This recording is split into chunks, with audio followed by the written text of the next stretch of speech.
Chapter 2438. If it was someone else, even if they had nothing to do with Chin would be willing to help. But Yonggwa was different. He had betrayed Chin. No one could deny that. It was Yonggwa's own promise. He had promised Chin one thing. Even if he had rejected him, Chin wouldn't be so angry. At most, he would extort some benefits from Zhang Tianyi, and the matter would be over. But Yonggwa had thrown himself into his enemy's arms. Chin couldn't accept that. Now, Zhang Tianyi wanted him to take care of Yonggwa like a child. Did he have nothing better to do? Therefore, Chin rejected Dao San's request without hesitation. Zhang Tianyi had called Chin a few times before, but Chin rejected him without hesitation. This time, Chin wouldn't give Dao San face either. Moreover, it wasn't a matter of face.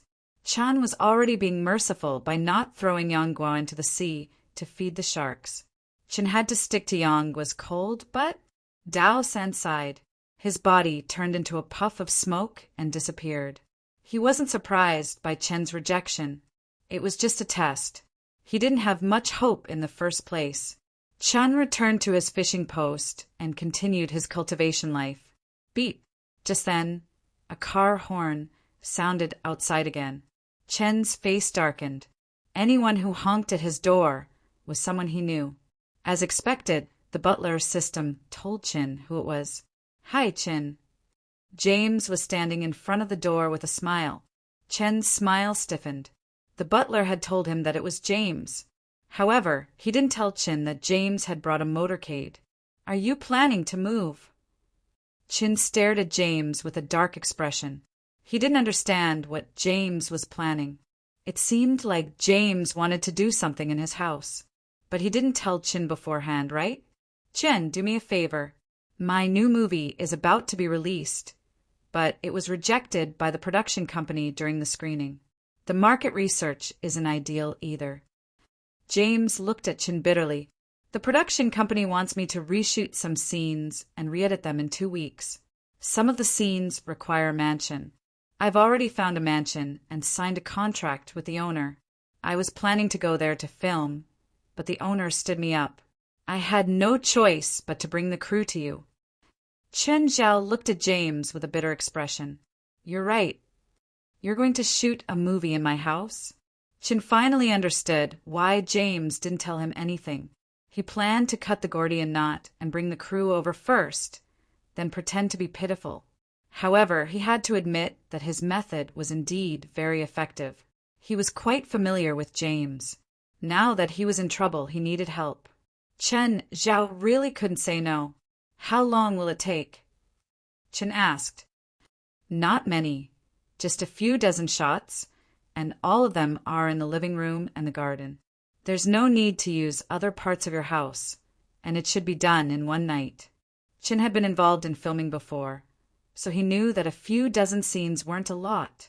A movie might have thousands, or even tens of thousands of shots. Even after editing, there would still be 2,000 to 3,000 scenes left. So, a few dozen shots really weren't a lot. The time needed to shoot dozens of shots was only a few hours. However, the most troublesome part was the set. It would take at least twice as long. In other words, it would take at least a day for the set to be set up, filmed, and wrapped up. Chin, I'm begging you. This is my second movie. If I mess it up, I'll be done for. I'll have to go to San Fernando Valley to film. Fine. I'll tell Feilai. Chin finally relented. Also, give me a close-up shot of my beer brand for 1 second. Sure, no problem.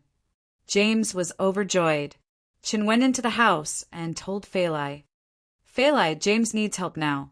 I've already promised him. What do you think? You already promised him. How can I say no? Feilai rolled her eyes. Whatever. We'll stay at Minghua Villa for a few days. Don't look at what James said. They only needed the scenes in the living room and yard. In fact, if he had other ideas, he would have other requests. Should he cooperate or not? Also, even if it was just the scenes in the living room and yard, it would be difficult to stay in the 2 days of filming. Would the children at home delay the filming? Or would it affect the family's rest and entertainment? So, Temporarily changing places was the best choice. Okay, Chin nodded. At the same time, he had the children return to their rooms to pack up. They would stay at Mingyue Villa for a few days. Chun went out to talk to James again. James, Feilai the kids, and I will stay at Mingyue Villa for a few days. I'll leave Mirror Lake to you. Also, you've obtained the 3rd level of authority in the butler system. Thank you. Thank Feilai for me too, James said gratefully. Oh, can I borrow your car? Sure. I won't take the keys with me, but don't damage my car, Chin reminded. If you're tired, you can find an empty room to rest, but I don't want other people to stay in my house. Of course. I promise you that I'll love your house as much as my own. After I'm done, I'll treat you to a meal. Also, when will the movie be released? It was originally scheduled to be released on February 14th, but now the producers are very dissatisfied with my edited version, so it may be delayed. James sighed, although he was considered famous now. Although he was famous now, many people in Hollywood said that his fame was the peak. His next movie might fall from the peak. So, James urgently needed a second movie to prove himself. Your second movie is a romance? There shouldn't be any genre other than romance that could be scheduled for February 14th, Valentine's Day, right? Yes. Didn't you pay attention to my new movie? The trailer of my new movie has been out for a while. I've been a bit busy, Chin said awkwardly. Okay, but you definitely have to watch my new movie. Okay, as long as it's suitable, I'll bring my family to support your new movie. If James' new movie was G-rated or PG-rated, Chin would bring his family to watch it. G-rated movies were suitable for all ages. PG-rated movies had some violence and nudity, but it wouldn't affect the sensory experience of minors. Chapter 2439. Feilai took the kids to Moon Villa first. Chun Zhao stayed behind to talk to James and see if they needed help. The people in James's crew were all experienced, but setting up was very complicated. Most of the time, Chun Zhao felt tired just watching it. James could rent a manor like this outside, not to mention whether he could find it. The rental fee per day was $100,000 to $200,000. Of course, there weren't many manors of this size in Los Angeles. Most of the owners were unreachable too. They didn't need $100,000. This was the manor that James had rented before. They'd agreed on it and even signed a contract. In the end, the other party fell out with him, and James couldn't do anything about it. If James dared to sue the other party with the contract, the other party's lawyers would play with him for 3 years. There was a law in America that if a movie had a lawsuit, it couldn't be shown during the lawsuit period. So, even though James had been tricked, he still had to grit his teeth and take it. If James wanted to sue the other party after the movie stopped screening, the other party could say that James didn't come on the day of the appointment. Here, not every rich person knew how to take advantage of loopholes. But rich people had their own lawyers who knew how to take advantage of loopholes. Jane Rodale, come here. Just then, a man and a woman walked over. The man was handsome and the woman was pretty. This was Chun Zhao's first impression. Hello, Jane, our female lead, James introduced. Mander Rodale, the male lead. Chun, the owner of this manor, and my friend. He's a rich man. Actually, Holo Jane and Mandy Rodale had been nearby the whole time. They didn't come over. They were waiting for James to call them over so they could get to know Chun Zhao. They weren't A-listers in Hollywood. Mandy Rodale was better. He had some fame in Hollywood. At least, Chun Zhao had an impression of him. Before Holo Jane acted in James's movie, she was just a passerby. She didn't have any fame. Her conditions were outstanding, but there were at least 1,000 people with her conditions in Hollywood. James chose them because they were cheap, had some acting skills, and suited the characters. At the same time, they were easier to control than those big stars. James's first movie had already pushed him to the top. However, he was not considered an A-list director. Compared to many big stars, he was still at a disadvantage. If there was a conflict, it was likely that James would be the one to compromise. Unless it was someone at Stephen's level. He dared to tell anyone who dared to clash with him on the set to get lost. Holo Jean and Man Roddle wanted to get to know Qin Zhao, a rich man. For them, networking was very important. There was no doubt that Qin Zhao was rich. Moreover, Qin Zhao was familiar with James. This made them believe that Qin Zhao was worth investing in. Qin Zhao shook hands with the male and female leads. Qin Zhao didn't have the friendliness of the black man. Therefore, the conversation after the handshake was very restrained. Qin, don't you have servants at home? No, Qin Zhao said calmly. I don't like outsiders interfering with my family and my life. This manor is huge, Holo exclaimed. She had yet to enter, but just the appearance alone was enough to stun her. There was also the grassland behind him and the mirror-like lake in front of him. On the other side was a lush forest. The manor was like a perfect work of modern technology and nature. Not only is this manor big, but it's also expensive. James had been to Mirror Lake before. He also knew that Chen Zhao's original mansion had been destroyed by the super hurricane, Holy Infant. After eating with Chen Zhao and Stephen a few times, he knew how much Chen Zhao had invested in the rebuilt manor. Just the transplanting and purchasing of the plants in the yard was more than $500,000. The equipment and housekeeping system were also more than $10 million. He hadn't planned on asking Qin Zhao for help at first. After all, the cost of Chen Zhao's manor was shocking even to him. If anything was damaged during filming, it would be a loss of hundreds of thousands of dollars. Especially Chen Zhao's private wine cellar and personal storage of food ingredients. They were all priceless, high-end, and rare items. If anyone in the crew did anything dirty, it could cause irreparable damage. If he had a choice, James wouldn't even be willing to bring the crew here. Qin Zhao was willing to open up his collection to him when he was a guest. That was a personal friendship. But if it was because of a problem at work that caused Chen Zhao to suffer losses, by then, it would affect their friendship even if Qin Zhao didn't ask for compensation. Thankfully, Qin Zhao didn't think too much. Qin, let's go in and look at the set. James was still worried. Although the set didn't need to be renovated, the layout would be changed. When Qin Zhao entered the living room, he realized that it was already messy. Qin Zhao's heart ached. He rubbed his forehead. James also noticed it. He yelled at the crew members who were setting up the set. Who left the stuff there? Who left the wrench there? Holo and Romain Roddle's attention was focused on the structure of the huge living room. It was just a living room, but it was filled with modern technology. It even gave people the feeling that they were in a futuristic sci-fi world. From the outside to the inside, the manor had a master-level design style. Okay, I'll leave it to you. James, I'm going to stay at the house by the sea for a few days. Qin Zhao felt that it was better not to see it. If he stayed here, he would only feel heartache. Seeing Qin Zhao leave, James also let out a long sigh. If Qin Zhao was here, it would be really hard for his crew to progress. Director, does this manor cost 20 million? Holo Jean asked curiously. 20 million? Huh. James sneered. Chan invested no less than 100 million into this manor. His friends offered him 300 million, but he still didn't sell.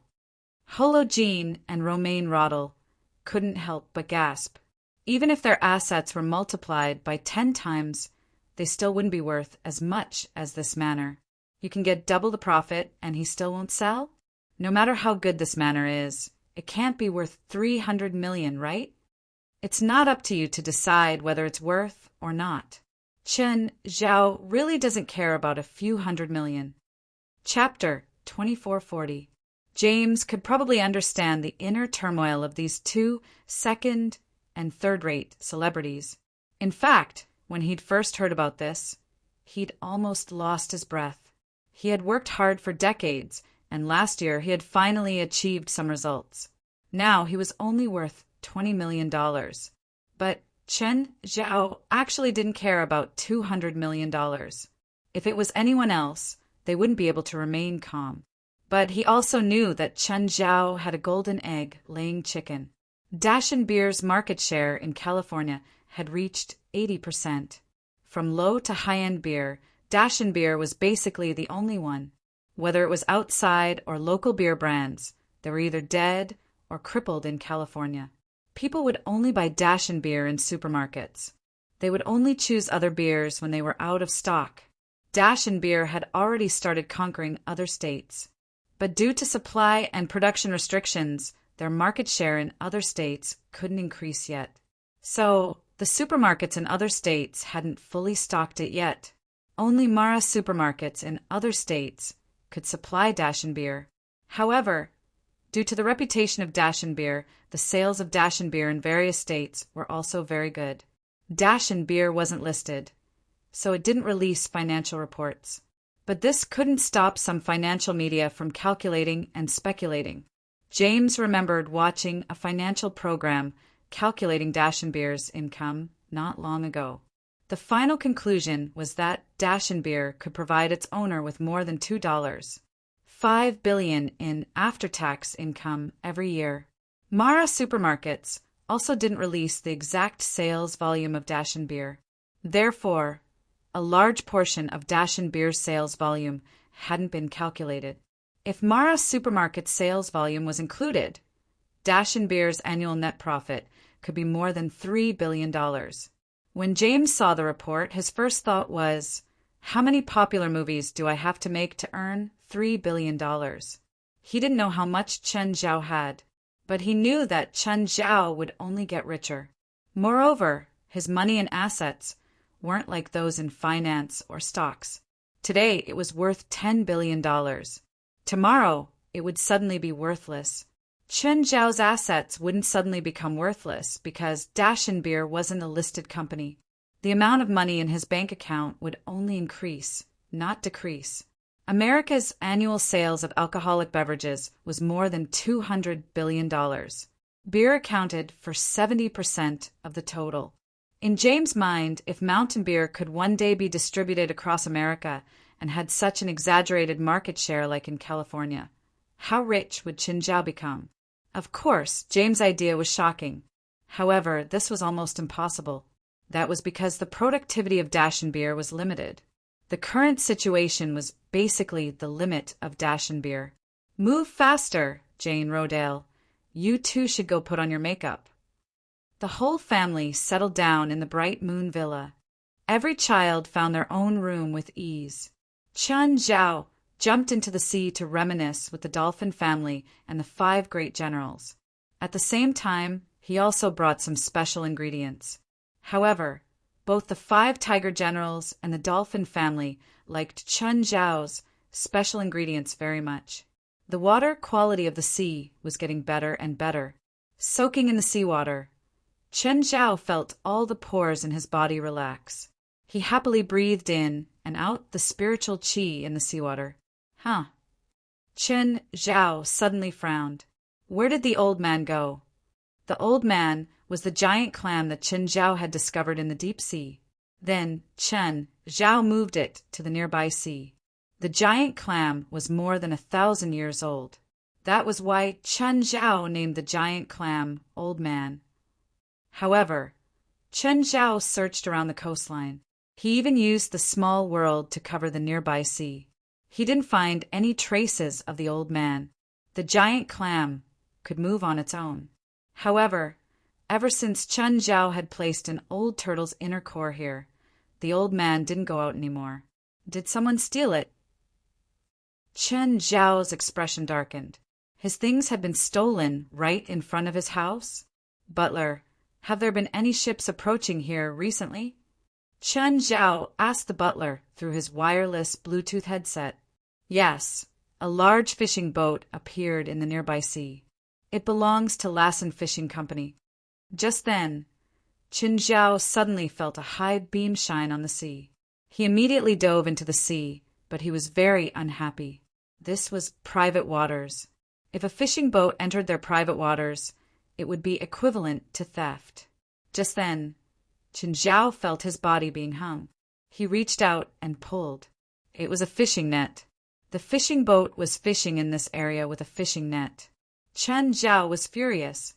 He tore the net apart. At the same time, he wrapped the net around the boat's propeller. "Damn, what's going on?" Parok yelled. "Why did the boat stop?" "Captain, it seems like the reef tore the net and then the net wrapped around the propeller." "Fuck, what are you doing? This water isn't deep. Didn't you use the sonar to scan the depth before setting the net?" Parok yelled. "Hurry up and think of a solution. Captain, the propeller has been wrapped up by the net. We can't do anything now. We can only call for a tugboat," the crew member said with a sad face. "Fuck. How much money do we earn from one sea mission? Calling a tugboat costs $1,000 per kilometer. How much do you think it'll cost to tow our boat back to the port? But the net and the propeller must be dead." "I don't care. If you can't think of a solution, you can go down and feed the sharks." Parok knew that they could only call for a tugboat now. His heart ached at the thought of having to pay for a tugboat. "Captain, there's someone in the water. There's someone in the water." By then, Chen Zhao had already emerged from the water. At the same time, he climbed onto a rope hanging from the side of the boat. Parok was burning with anger. Seeing someone climb onto his boat, he was even more furious. "Who are you? Get out!" Chen Zhao went up and grabbed Parok's neck, then pinned him to the pole. "This is my private sea. You're asking who I am? Did you tell me before your boat entered my private sea?" A cough. "Sir, this is a misunderstanding. Our boat malfunctioned and drifted here," Parok explained while coughing. Chapter 2441. While showing weakness to Chen Zhao, Parok's gaze drifted behind Chen Zhao, hinting at the crew behind Chen Zhao. A crew member slowly approached Chen Zhao with a stick. He raised his arms, wanting to hit the back of Chen Zhao's head. Clang! Instantly, Chen Zhao stumbled a few steps and fell to the ground. He covered his head with one hand and touched his ear with the other. "Butler, did you record it?" "Yes, master. I've recorded everything just now." Parok vaguely felt that something was wrong. "Who are you talking to?" Chen Zhao didn't answer Parok's question. Instead, he squeezed out the blood he'd prepared and smeared it all over his face. Then he stood up again. "You trespassed into my private waters to steal, causing me huge losses," Chen Zhao said calmly. "I discovered it and tried to stop it, but you tried to murder me." With that, Chen Zhao suddenly kicked the crew member who'd ambushed him. Parok's expression turned cold. "What nonsense are you talking about? Where's the giant clam you stole from my private waters?" Chen Zhao asked. The old man was extremely valuable. They couldn't kill him casually like normal giant clams and dig out his flesh. It could be said that the old man alive was the most valuable. Just then, all the crew members on the fishing boat came out with weapons. Chen Zhao grinned. This was exactly what he needed. In Moon Coast, the Butler system was recording everything with a high magnification remote camera. It was also high definition and uncensored. Chen Zhao snatched a spear from a crew member who'd charged over and swept the end of the spear over. He smacked the crew member onto the deck and threw the spear out. He nailed another crew member's arm to the cabin wall. Then Chen Zhao started going all out. However, because they were all normal people, Chen Zhao didn't kill them. Soon, Chen Zhao had defeated everyone. Apart from the one nailed to the wall by the spear, the rest of the crew members lay on the ground, moaning in pain. Chen Zhao stared at Parok fiercely. "You're suspected of theft, trespassing into private waters, assault, and attempted murder. According to the Fortress Act, I have the absolute right and reason to kill all of you. Your families will have to compensate you with a large sum of money. I'll make your entire family sleep on the streets." Chen Zhao stared coldly at Parok. "See, sir, we admit that we secretly caught fish from your private waters, but you can't slander us." "No, I can. My high-powered camera on the shore has already recorded all your crimes." You can't do that. Where is the giant clam that was stolen from my territory? Chen Zhao asked again. We were hired. The person in charge of the Marine Biology Research Institute hired us. The things are with them. Marine Biology Institute. Chen Zhao's face darkened. Was he inviting a wolf into the house? Chen Zhao took out his phone and called Alex. Hey, Alex, you have a job. Chen Zhao didn't explain further. Instead, he called David. Hey, David, there's a thief at my house. I need your help. Then Chen Zhao called Isaac. Isaac, do you know that Nanston Kira hired a fishing boat to steal from my private waters? What? You mean Professor Nanston? Yes, that's right. My precious pet was stolen by him. I don't know. After I contacted you that time, I resigned the next day. You know this. Okay, I know. This has nothing to do with you. Chen Zhao didn't plan on blaming it on Isaac. Chen Zhao brought a large group of police officers and a legal team led by Alex and broke into the Marine Biology Research Institute. This time, Chen Zhao didn't plan on letting it go. When Nanston Kira heard that a large group of police had arrived, he came out with a confused expression. But when he saw Chen Zhao, his expression changed. Mr. Chen, what do you mean? What do I mean? Professor Nanston, I originally respected your professionalism, but I didn't think that my trust in you would be exchanged for your evil intentions. You disappoint me. I don't understand. You don't understand? Chen Zhao sneered. Are you familiar with Lucen Ocean Fishing Company? Nanston Kira's expression changed drastically again. Mr. Chen, I think there's some misunderstanding between us. Can we talk in private? I don't think that's necessary. Chen Zhao shook his head. Stop. You can't go in. This is private. Seeing that the police were about to enter the research institute, Nanston immediately stopped them. But how could he stop the police? Nanston could only look at Chen Zhao. Mr. Chen, you don't understand the value of that giant clam. It's a huge treasure trove. You can extract the perfect factor from it. As long as you give me some time to study it, I'll be able to produce results. Then we can share the results perfectly. It's an immeasurable amount of wealth. I won't work with thieves, Chen Zhao said with a snort. With that, Chen Zhao shook off Nanston Kira. Perhaps Nanston's passion for research had once made Chen Zhao admire him. But when he found out that Nanston had actually hired someone to steal from him, all his admiration turned into anger. Nanston Kira still wanted to talk to Chen Zhao, but Alex stopped him. Professor Nanston, my client will file a lawsuit against you. You're suspected of theft and attempted murder. Nonsense. When did I hire someone to murder? The crew of the fishing boat you hired has already admitted that they took your money and listened to your orders. They went to my client's private waters to steal and fish. The amount is huge, more than $100 million. In order to cover up the truth, they asked them to kill anyone who found out about their actions. Nanston Kira sat on the ground. He already understood that this was Chen Zhao's revenge. Mr. Nanston, you're now under arrest. At the same time, we'll also file a criminal lawsuit against you. Chen Zhao finally found the old man in a pool. Some of the old man's flesh had been cut off, but it didn't affect him overall. At the same time, it wouldn't threaten his life. Chen Zhao let out a long sigh of relief. Alex, I'll make sure he can't get out of prison for the rest of his life, forever. Chapter 2442. All right, calm down. Alex rarely saw Chen Zhao in such an angry state. According to the professor's confession, his original intention was to catch your shark, but he didn't get the shark. Instead, he fished up the giant clam. I don't care if he did it on purpose or not, Chen Zhao said, annoyed. Anyway, it's theft. Chen Zhao wasn't just angry that Nancy had stolen his things. More importantly, it was because of his betrayal and betrayal of her trust.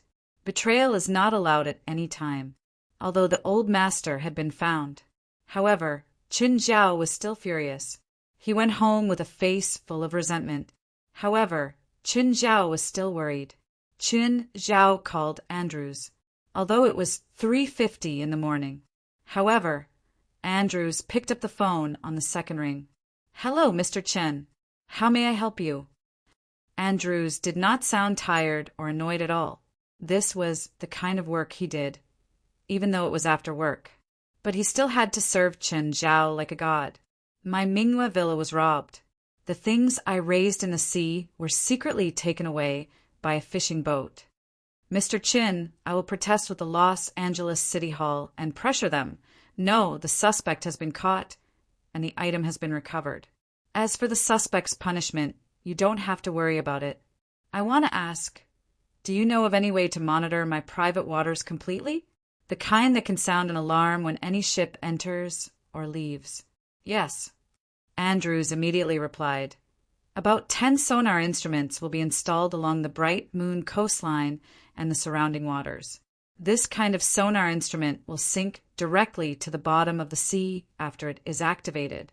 It is mainly used in private marine fisheries and can also monitor the situation of the fish in the sea." "Will this instrument cause pollution to the ecology of my sea? I heard that sonar can kill shoals of fish. Is that true? Also, Mr. Chen, I need to tell you something. Sonar mainly emits ultrasonic waves. Ultrasonic waves will not cause harm or threat to most fish and marine animals. What you said will kill the fish is the infrasound waves, and it is not ordinary infrasound waves. Ordinary infrasound waves will not cause too much of a problem. Only the infrasound waves created by the marine industry can kill the fish. All right, my mind is in a mess. How about this? Come to my house tomorrow." "Okay, Mr. Chen." The next day, Qin Zhao sent the kids to school first. On the way home, he received a call from Andrews. "Mr. Chen, I'm already at your door. Sorry, I just dropped my child off at school. I'm on my way home now. My assistant is at home. I'll ask her to pick you up now." After hanging up, he called Portia and asked her to open the door for Andrews. When Qin Zhao got home, he saw another stranger besides Andrews. "Mr. Qin, nice to meet you. This is the expert I brought, Odhar. He can help you answer your questions. Hello." Qin Zhao shook hands with Odhar. "Portia, didn't you prepare tea for my guest?" "Boss, I've been changing little Larissa's diaper and preparing breakfast for little Jerlin, Sindora, and Mara after I got here," Portia complained. She was indeed a bit angry because Qin Zhao had suddenly moved to Minghua Villa last night. He did not tell her at all, so she went straight to Mirror Lake Manor in the morning. In the end, she saw that James and his crew were filming in Mirror Lake Manor. After asking, she found out that Qin Zhao had actually come here. Then she ran over anxiously. When she arrived, it was already past 9 o'clock. "Mr. Qin, I already know what happened in your private sea," Andrew said. "If you need my help, please let me know." "Those people are no longer a problem," Qin Zhao said. "I just need to be careful in case the same thing happens again in the future." At this time, Odhar said, "Mr. Qin, if that's the case, I can recommend 2 sonar instruments. I can assure you with my professionalism that either of these 2 products can solve the problem that's troubling you. I have sharks and dolphins in my private sea. They're all my friends. Can you guarantee that the sonar device won't harm them? Especially dolphins. I remember that dolphins can also emit ultrasonic waves. Will the sonar device mislead them? Mr. Qin, don't worry. Mr. Qin, don't worry about this. The sound waves emitted by dolphins are divided into 2 types. One is the ultrasonic wave used to detect the topography of the seabed and the school of fish, which is 200,000 to 300,000 hertz. The other is the low-frequency sound waves used to communicate with each other. These low-frequency sound waves are similar to human speech, and the ultrasonic waves emitted by sonar instruments far exceed these 2 types, even exceeding the upper limit of the ultrasonic waves that dolphins can hear, so it will not affect them. This kind of ultrasonic wave is similar to the use of mobile phones by humans. Mobile phones also have radiation, but the harm to humans is almost negligible. What's the difference between the two devices you recommended? Chun Zhao asked. Which one is good and which one isn't? The functions and effects of the two sonar devices are similar, Othar said. They're just different in convenience and price. Othar took out a few more explanations and continued, I'll be direct. These two products are sponsors of my lab, so of course my first recommendation is their product. But don't worry about the performance and quality. Their equipment is top-notch in the industry. You want me to buy one of them? Chen Zhao asked. Or do you want me to mix the two? Chen Zhao didn't really care if Othar got a commission or commission. For example, Andrews would get a commission every time he did something for Chen Zhao. Chen Zhao could accept all of this. Othar also trusted Chen Zhao. On the other hand, there were those who said that they didn't want any benefits, but were actually thieves and prostitutes. Like Nanston Kira, he seemed honest and loyal, as if he really wanted to dedicate his life to scientific research. But in the end, he came straight to Othar's house to steal. Chapter 2443. One of the two sonar brands is a super large device. It's more complicated to install and adjust, but you only need two of them to cover the entire area of your private sea, Othar said. Othar said, the other type is a small device. You can buy it directly, turn it on, and throw it into the sea. It will work normally, but the coverage is limited. I've looked at the area of Mr. Chen's private sea, and he needs about 15 of them. In terms of investment, the second type of device needs more money. What's the price difference? Chen Zhao asked. The first one costs $15 million, so two will be $30 million, Othar said. Othar said, the second one costs $3 million. If you calculate it by 15 units, it will be $45 million. Of course, with my relationship with the equipment manufacturers of these two brands, I can probably save you about 10%. Is the device that expensive? Can the fishery afford to store this thing? Indeed, other than a few fisheries, most small and medium-sized fisheries can afford it. Their fisheries aren't even as valuable as the devices. Othar smiled bitterly. Even if large fishing boats have it, most of them only put it on the periphery of the fishery. Very few fisheries use it directly, but it's very effective against illegal fishing boats. Even if they come in a submarine, they can be discovered by the device. The price difference isn't a problem. I just want to know which one is better. In terms of coverage, the first type of 2 instruments and the second type of 15 instruments have the same coverage. There is no difference. However, some fishing boats are very bold.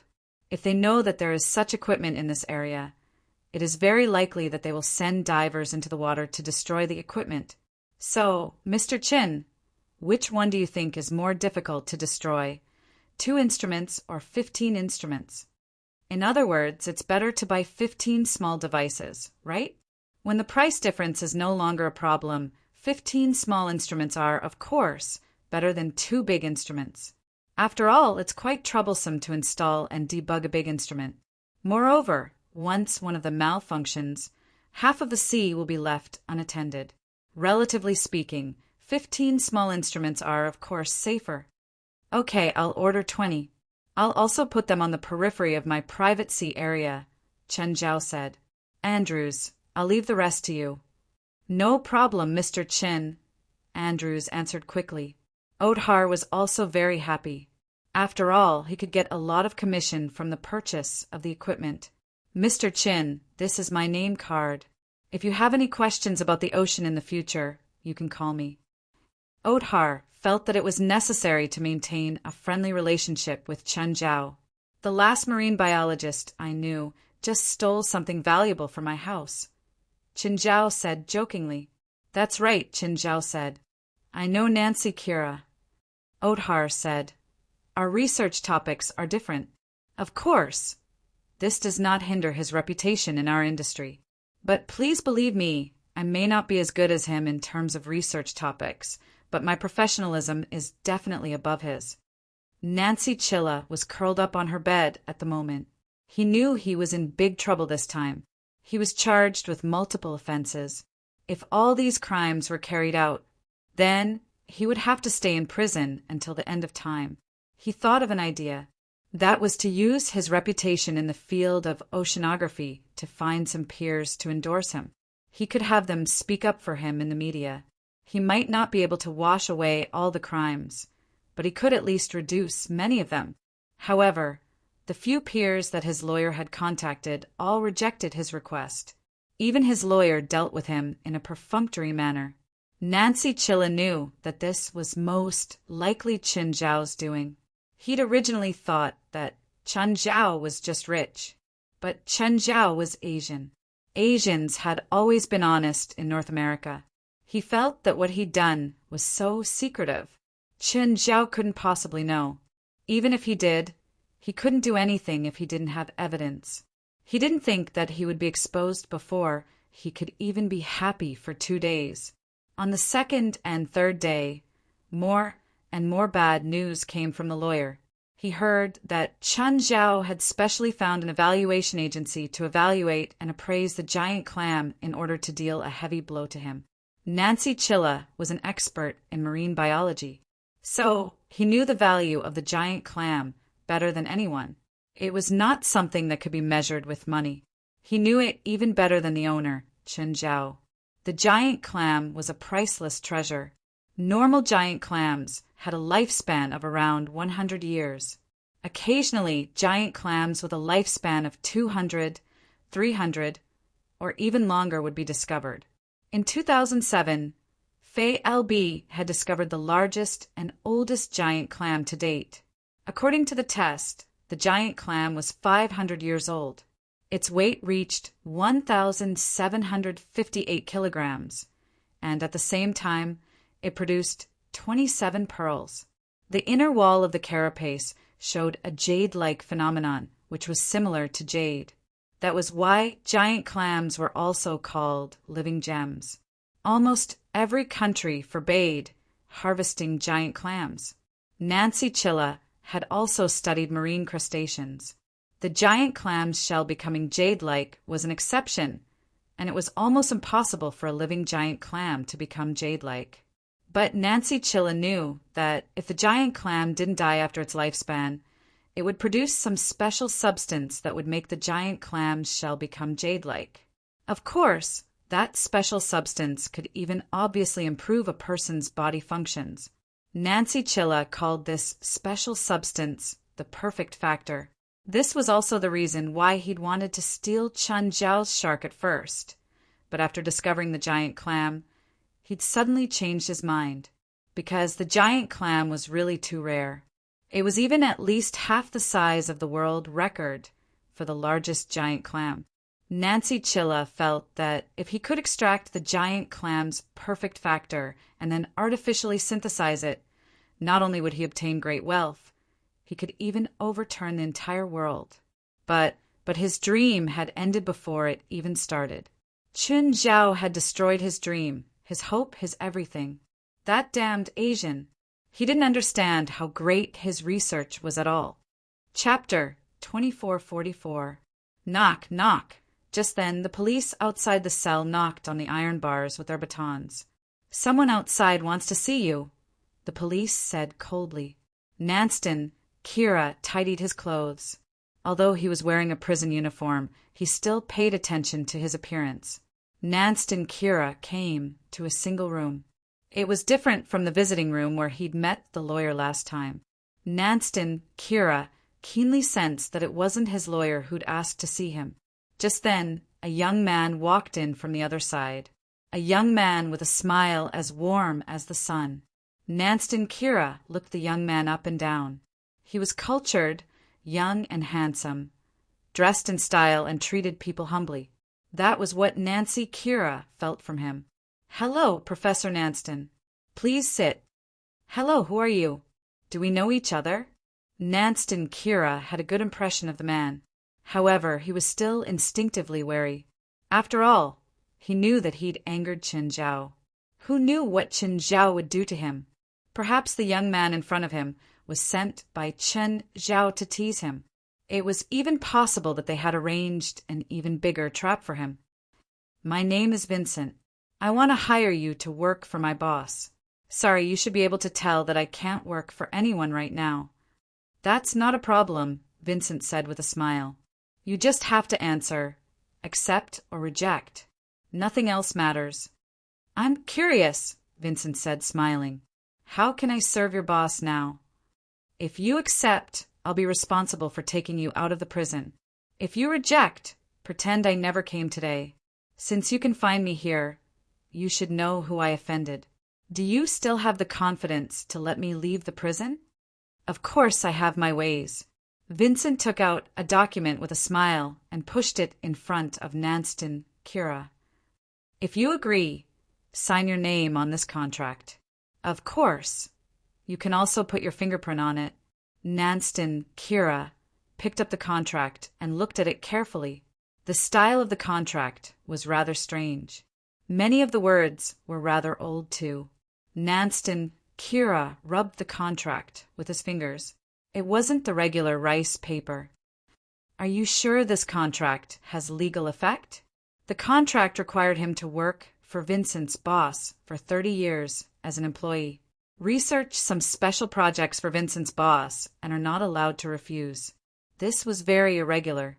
Nanston Kira could not help but wonder if this contract was meaningful. "Of course the boss has his ways to restrict you. Professor Nanston, you should understand that most of the time the law can't restrict everything. For example, your enemy has money and power, so he can decide whether you live or die." Although these words were very hurtful, Nancy Kira understood that Vincent's words were actually very tactful. In front of the truly rich, his resistance was indeed futile. "Then how do I know that he didn't hire you to tease me? I can't prove it." Vincent spread out his hands and said, "But for you there's no other choice now. Either you choose to spend the rest of your life in a dark prison, or you accept my kindness. Anyway, your situation can't get any worse, can it? I want to know, what does your boss want me to do?" The contract did not state your boss's intentions. Of course it's to use your professional knowledge to study marine biology. There are many experts in marine biology. I'm not the best. No, in some fields you're the best.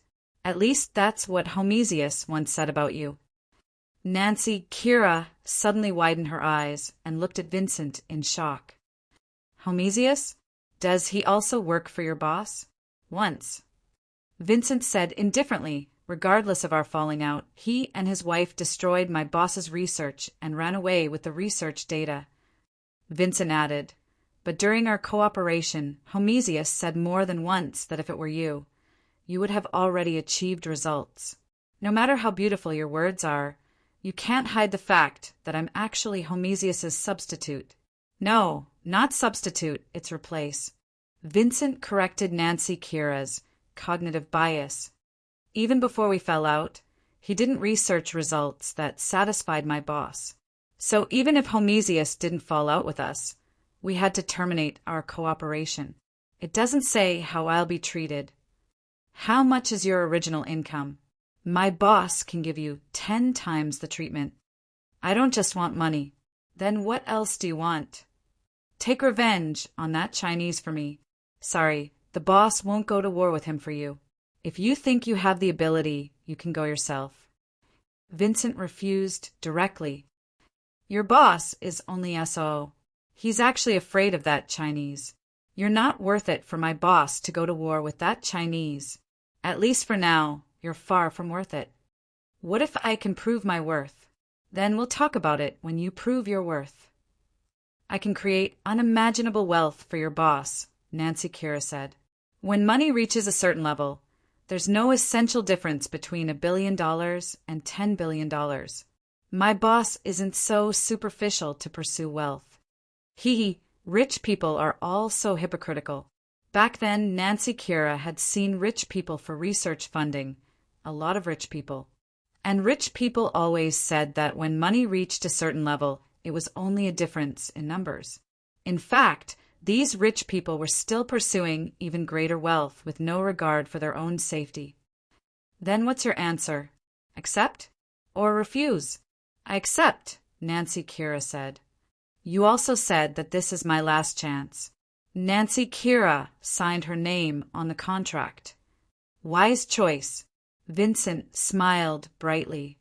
You won't regret your decision. Then when can I leave here? Nancy Kira asked. Tonight, Vincent said. Tonight? Are you guys that efficient? Can you get the police to release me tonight? Maybe not get the police to release you. Bail? My bail is very high. You don't need to worry about that. You just need to be prepared. I'll come pick you up tonight. Chapter 2445. Nanston Kira waited expectantly. He hoped that the police would come to his cell and tell him, "You can come out now." But 1 hour, 2 hours, 3 hours, he still couldn't wait for the news of his release. Damn it.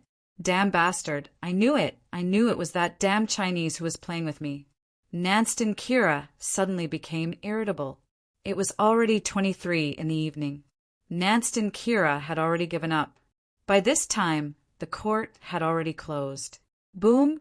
A loud sound came from behind Nanston Kira without warning. Nanston Kira was so scared that he curled up into a ball. Looking back, he found a big hole in the wall behind him. Vincent stood in the hole and looked at Nancy Kira in the cell from inside. "Professor Nanston, we should go." "You, what's wrong with me? You want me to break out of prison." Your bail is $13 million US. It's impossible for my boss to pay so much for you, and the money is bound to be confiscated. So you should hurry up now.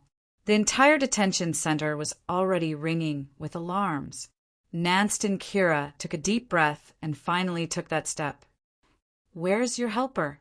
"Just me," Vincent said with a smile. "Are you crazy? You dare to break out of prison by yourself?" "I know what I'm doing," Vincent said disapprovingly. "Where does this lead?" "The sewers." In various movies and TV dramas, the sewers were always the golden passageway for prison breaks. However, Nanston Kira felt that Vincent was too reckless. He wasn't against illegal prison breaks. The key was whether he could be more meticulous, blow up the wall of the cell he was in, and escape through the sewers. Wasn't that too careless? Sure enough, after they entered the sewers, they heard footsteps behind them.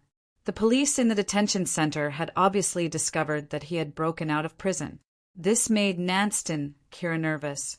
After all, no one liked to be caught right after breaking out of prison. His enemies would definitely find joy in his pain. "What should we do?" "Hurry up and think of a way. The police are coming from behind." Nancy pulled Vincent's arm nervously. He hoped that Vincent was actually joking with him. He hoped that Vincent actually had a very thorough plan. He actually had a lot of helpers. But to his disappointment, Vincent shook his head. "It doesn't matter. I can kill as many people as they come. This joke isn't funny." Vincent didn't care about Nancy Kira's thoughts. He just led the way. But the sounds of pursuit were getting closer and closer. Nancy also became more and more nervous. Nancy Kira looked back, and this glance almost made his soul leave his body. Searchlights were coming from the corner behind them. At this moment, Vincent suddenly stopped. Just then, Nancy Kira felt something wriggling in Vincent's arm. Nancy loosened his grip and saw a 2-meter-long sea snake crawling out of Vincent's sleeve. Frightened, Nancy watched the sea snake crawl towards the back. "Are you a magician?" Vincent glanced at Nancy Kira. "This isn't magic." Ah! Just then a scream came from behind. "Sea snake! It's a sea snake! Damn it! Kill it! Ah!" Bang, bang. Because it was on the other side of the corner, Nancy Kira didn't know what was going on behind him. Could it be that a sea serpent was enough to make the pursuing police panic? Wasn't this too strange? He even used a gun. Was that necessary? "Let's go faster," Vincent suddenly said. He had a feeling that if he didn't go faster, big trouble would come. He knew who had sent Nancy Chilla to prison. It was that terrifying human. If the police told him that Nancy Kira had escaped from prison, then he definitely wouldn't sit back and do nothing. Vincent wasn't confident that he could escape from Chen Zhao again. Even his master said it. He didn't want to be enemies with that human. Just then, a rusty iron fence appeared in front of them. However, although the iron fence was rusty, it was still extremely strong. "Oh no, what do we do now? Do you want to go another way?" Nancy asked anxiously. Vincent stepped forward. He reached out with both hands and forcefully broke them. The two steel bars of the iron fence were directly broken. Nancy's mouth was wide open, her face full of astonishment. How did you do it? Do you want to stay here and investigate, or do you want to leave this dirty sewer as soon as possible?" "Fine." After Nancy Kira stepped out of the fence, Vincent went up and bent the two steel bars back. Nancy was speechless. Could a human bend such a thick steel bar? This probably required thousands of kilograms of strength, right? Or was it because the iron fence had already rusted? Could he bend the steel bar with his bare hands because the strength had decreased? However, Nancy didn't have time to think so much. They had already reached the end of the sewer. The exit of the sewer was a river. Vincent had already prepared a small boat here. Just like that, Nancy Kira successfully escaped from prison and boarded the small boat. The small boat flowed downstream and entered the sea through the estuary. Nancy didn't expect their prison break to be so easy. "Where are we going now?" "We'll go wherever this boat takes us." It was understandable that they were in the river before, but at this time they had already entered the sea. The direction of the waves was uncertain. Who knew where they would go? But what made him feel strange was that he and Vincent clearly didn't control the boat, but the boat still kept drifting towards the open sea. Logically speaking, a small wooden boat like theirs should be constantly wandering back and forth near the sea without any power or anyone operating it. However, the boat was always heading in one direction. It felt like something was carrying them towards the open sea. Suddenly, a wave appeared on the surface of the sea. The boat no longer moved forward, but instead retreated a distance. At this time, a black iron well rose from the original position of the boat. A submarine. Nancy Kira cried out in surprise. "Come on, let's go in." "You prepared this?" "It's too dangerous on the surface of the sea. Hiding below makes me feel a little safer." 9 Heavens, Divine Emperor. Chapter 2446. I've already escaped here. The police can't chase me here. Maybe they're still wondering if I've already come ashore when I was in the river. It's not the police. It's danger from the sea. Even though this was Vincent's home ground, it was difficult for him to find confidence here. He didn't even want to recall that unbearable experience. It was definitely not a pleasant memory. On the other hand, Nancy Kira was blindly confident. In his opinion, Vincent's boss could even give him a submarine as an escape tool. One could imagine how powerful he was. Even the Coast Guard wouldn't be able to catch them. According to Nancy Kira's observation, this submarine should be a modified military submarine. This submarine wasn't one that had been retired in the 60s or 70s. It was a mainstream military submarine that was still in service. This was no longer a problem that could be solved with money. Without enough political influence, it was almost impossible to do this. Is the submarine's weapon system still there? Nancy Kira asked curiously. Yes. Why do you ask?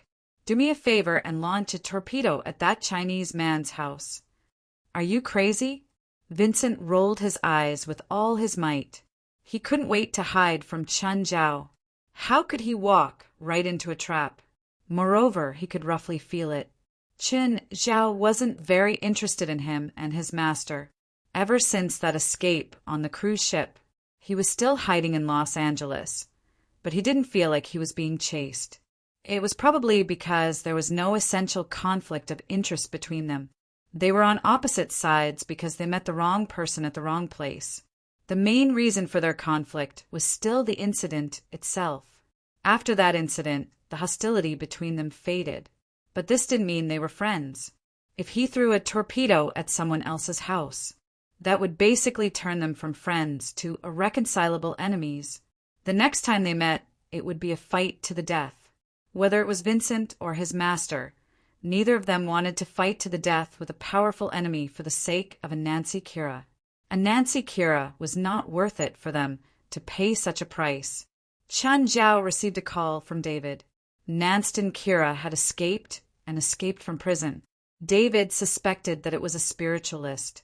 David even suspected that Chen Zhao had done it. He felt that Chen Zhao might want to lynch Nancy. Of course, Chen Zhao repeatedly promised that it wasn't him. David still accepted Chen Zhao's explanation.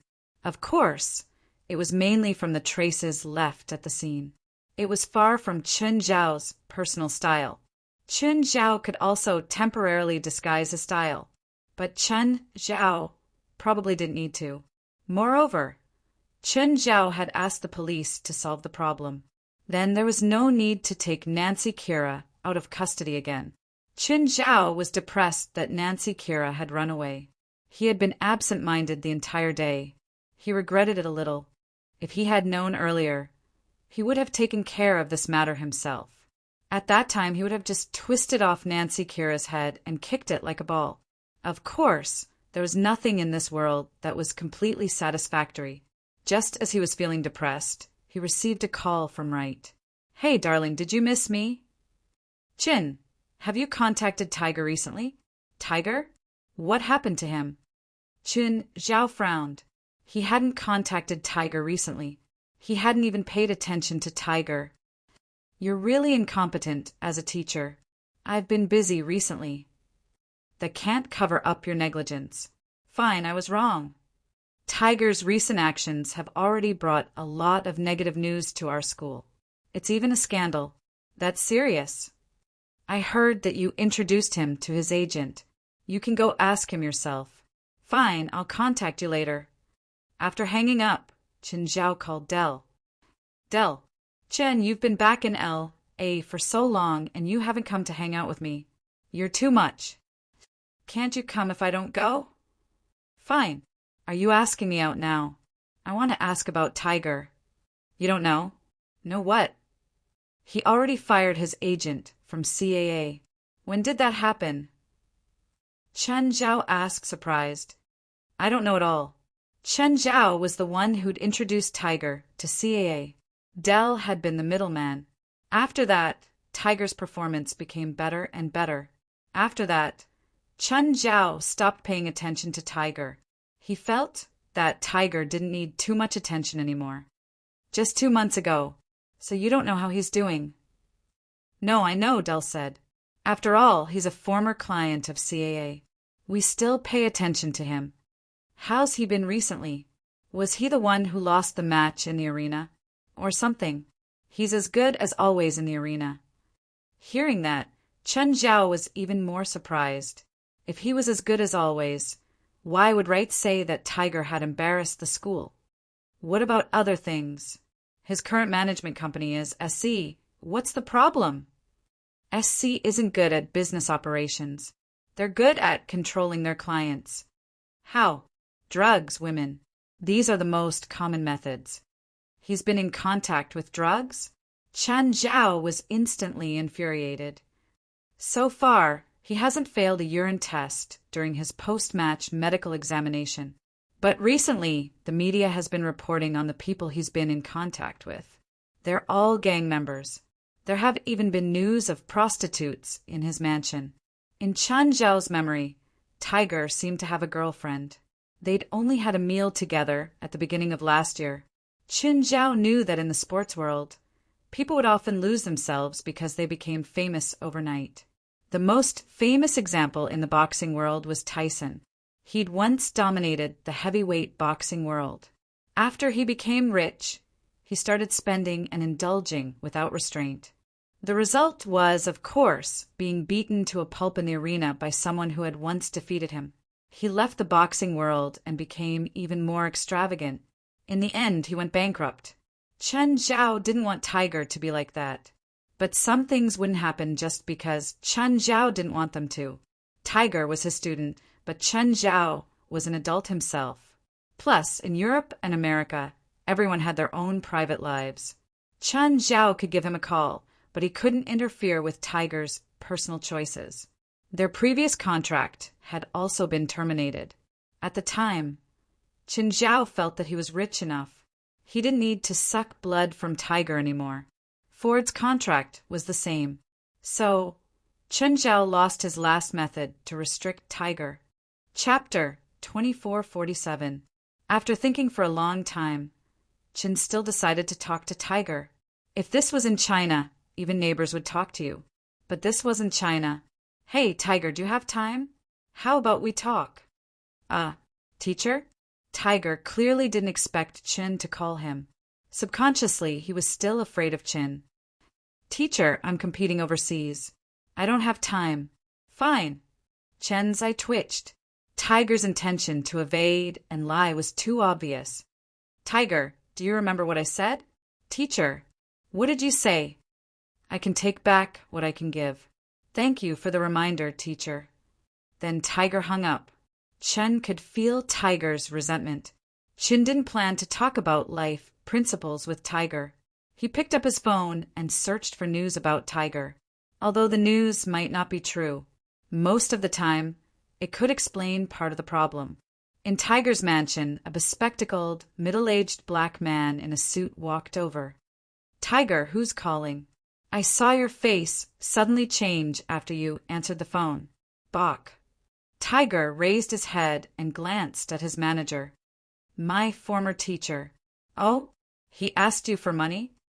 Bach knew the world too well. After a person became rich, there would often be some inexplicable people who would stick to him and ask for benefits.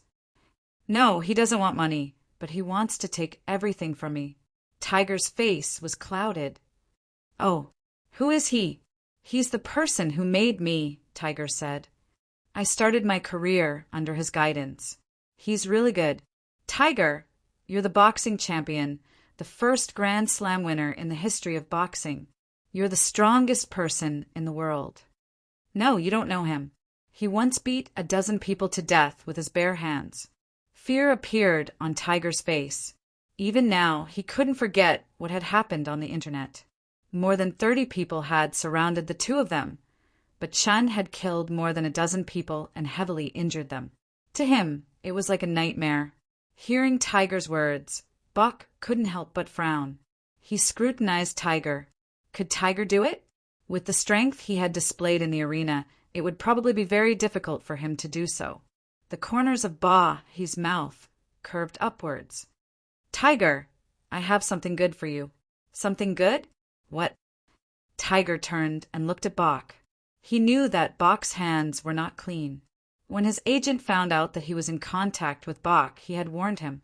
However, compared to his former agent's style, Tiger clearly preferred Bach. It was not only because of Bach's request for a lower share, but also because of Bach's ability and means. For example, in a previous match, his opponent was a boxer who was equally strong. At the time, Tiger had studied the opponent's match recordings several times. Even he wasn't confident that he could beat him. But no one knew what Ba he had done. His opponent was glaring at him with rage and hatred. However, he didn't retaliate despite being beaten. Although Ba he did not say it clearly to him, he could feel that Ba he must have used some means outside of the arena. Of course, winning that match so easily made Tiger forget about Bach's tricks. But that didn't mean Tiger trusted Bach completely, especially when Bach offered something good. Tiger became wary. Bach chuckled and took out a small bottle of medicine. What's this? A stimulant? No, it's not a low-end medicine like stimulants. Bach shook his head. It's called the devil's medicine. It can greatly increase your strength. Not just temporarily, but permanently. Bach, I don't want to be banned. Huh, I can't detect it with my current methods. Can't detect it. Tiger raised an eyebrow and looked at Bach suspiciously. Bach nodded and said with certainty, absolutely not. I'm your agent. How can I let you be banned? How much? Tiger was tempted. "It's free," Bok said. "Free? How is that possible?" Tiger didn't believe that Bok would give him something like this without reservation. "As long as you do me a small favor, I'll give it to you," Bok said with a smile. "What favor?" "Help me fight a match," Bok said. "You're my agent. Can't you arrange it?" "It's not a regular match. Underground boxing." Tiger asked in shock. "Yes, it's an underground boxing match." Tiger was silent for a moment. He looked up at Bok. "Are you sure this thing has no side effects?" "Of course. I won't joke around with the greatest client I've ever worked with in my career." Tiger thought about it. It was just as Bok said. If he was banned, his loss would be the greatest, but Bok's loss wouldn't be small either. "When is the match?" "Tonight." "Why the rush? Don't you want to try the effect of this medicine?" "It'll take effect today. The effect of this devil's medicine is more perfect than you think." Tiger took the devil's medicine and hesitated, but in the end, his desire won over his rationality. "Inject or take it?" "Take it." "Can I take it directly?" "Of course." Tiger twisted the cap and sniffed. There was no smell.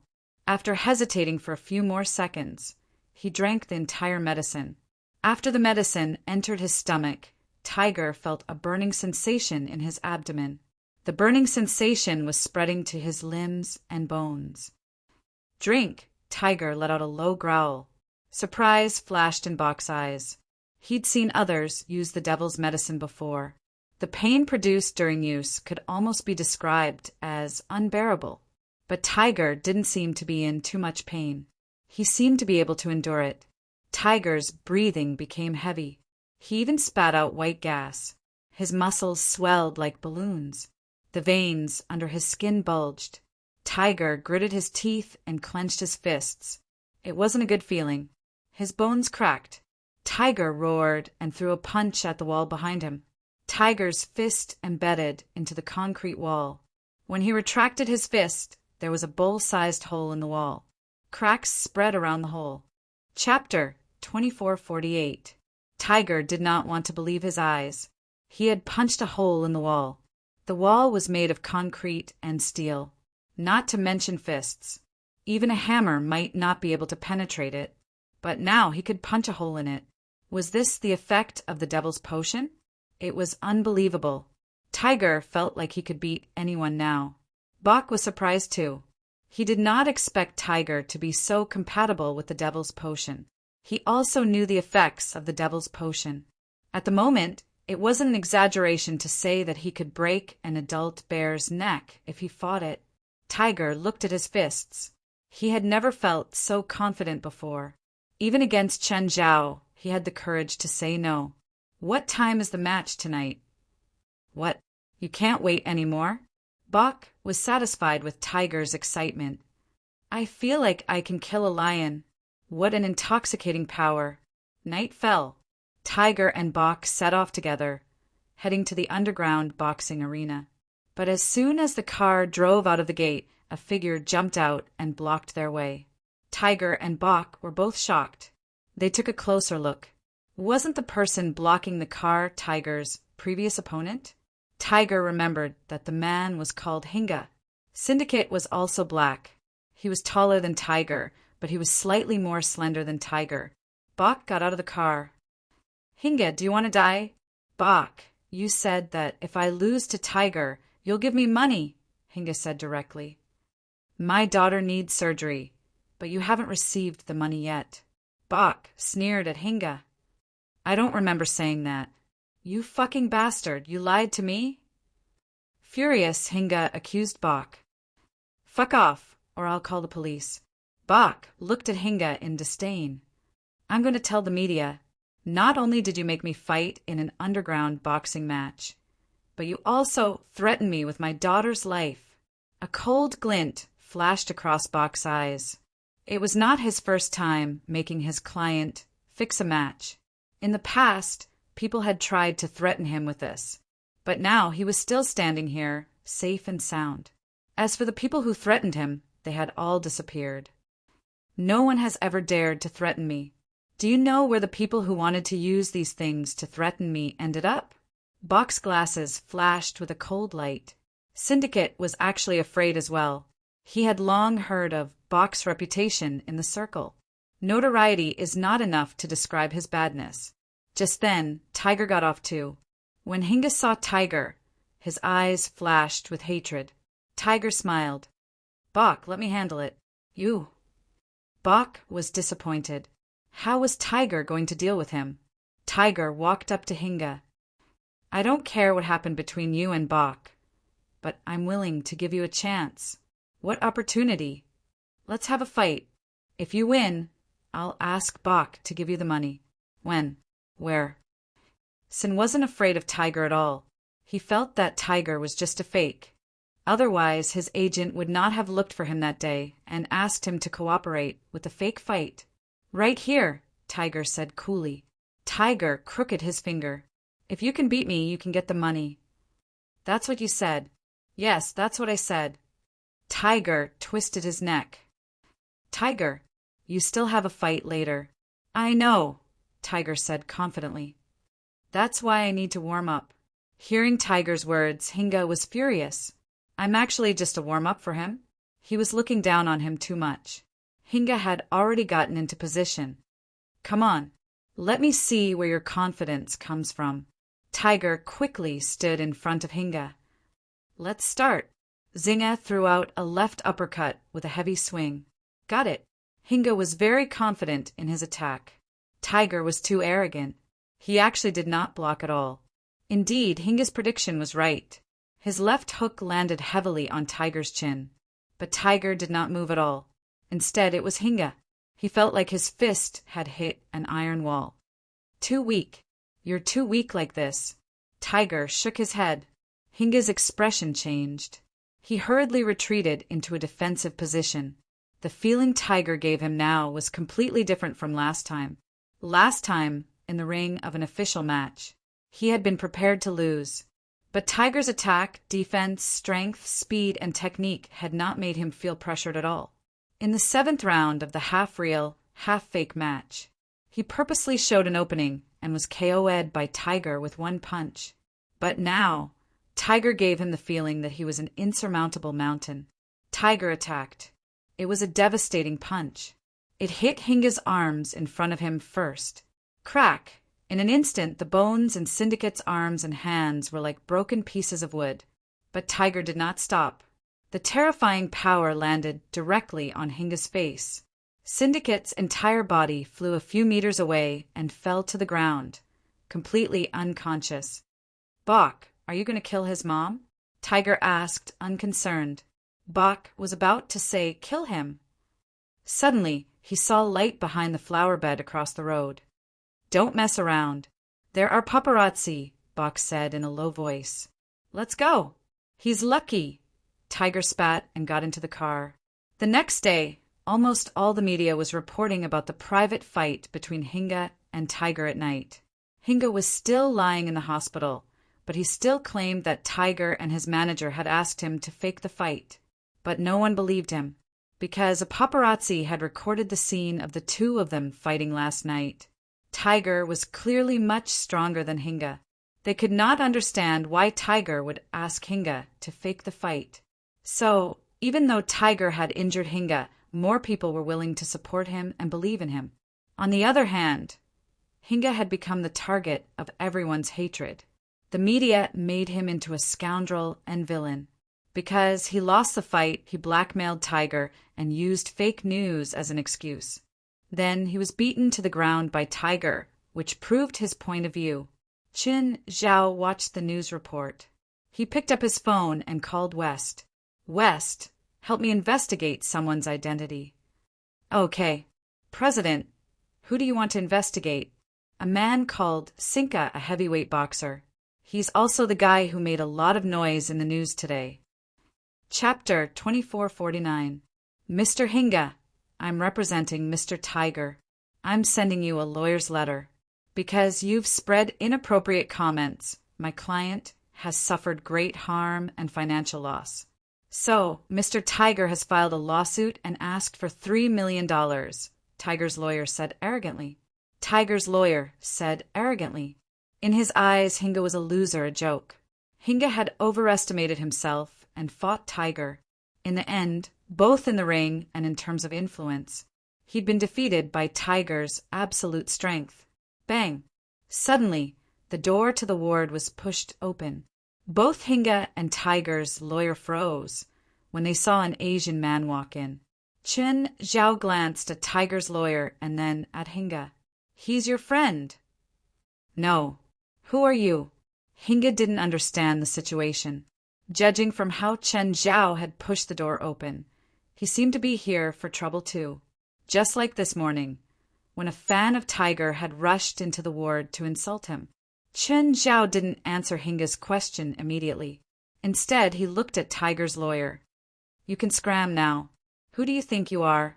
"Yellow-skinned monkey." Slap.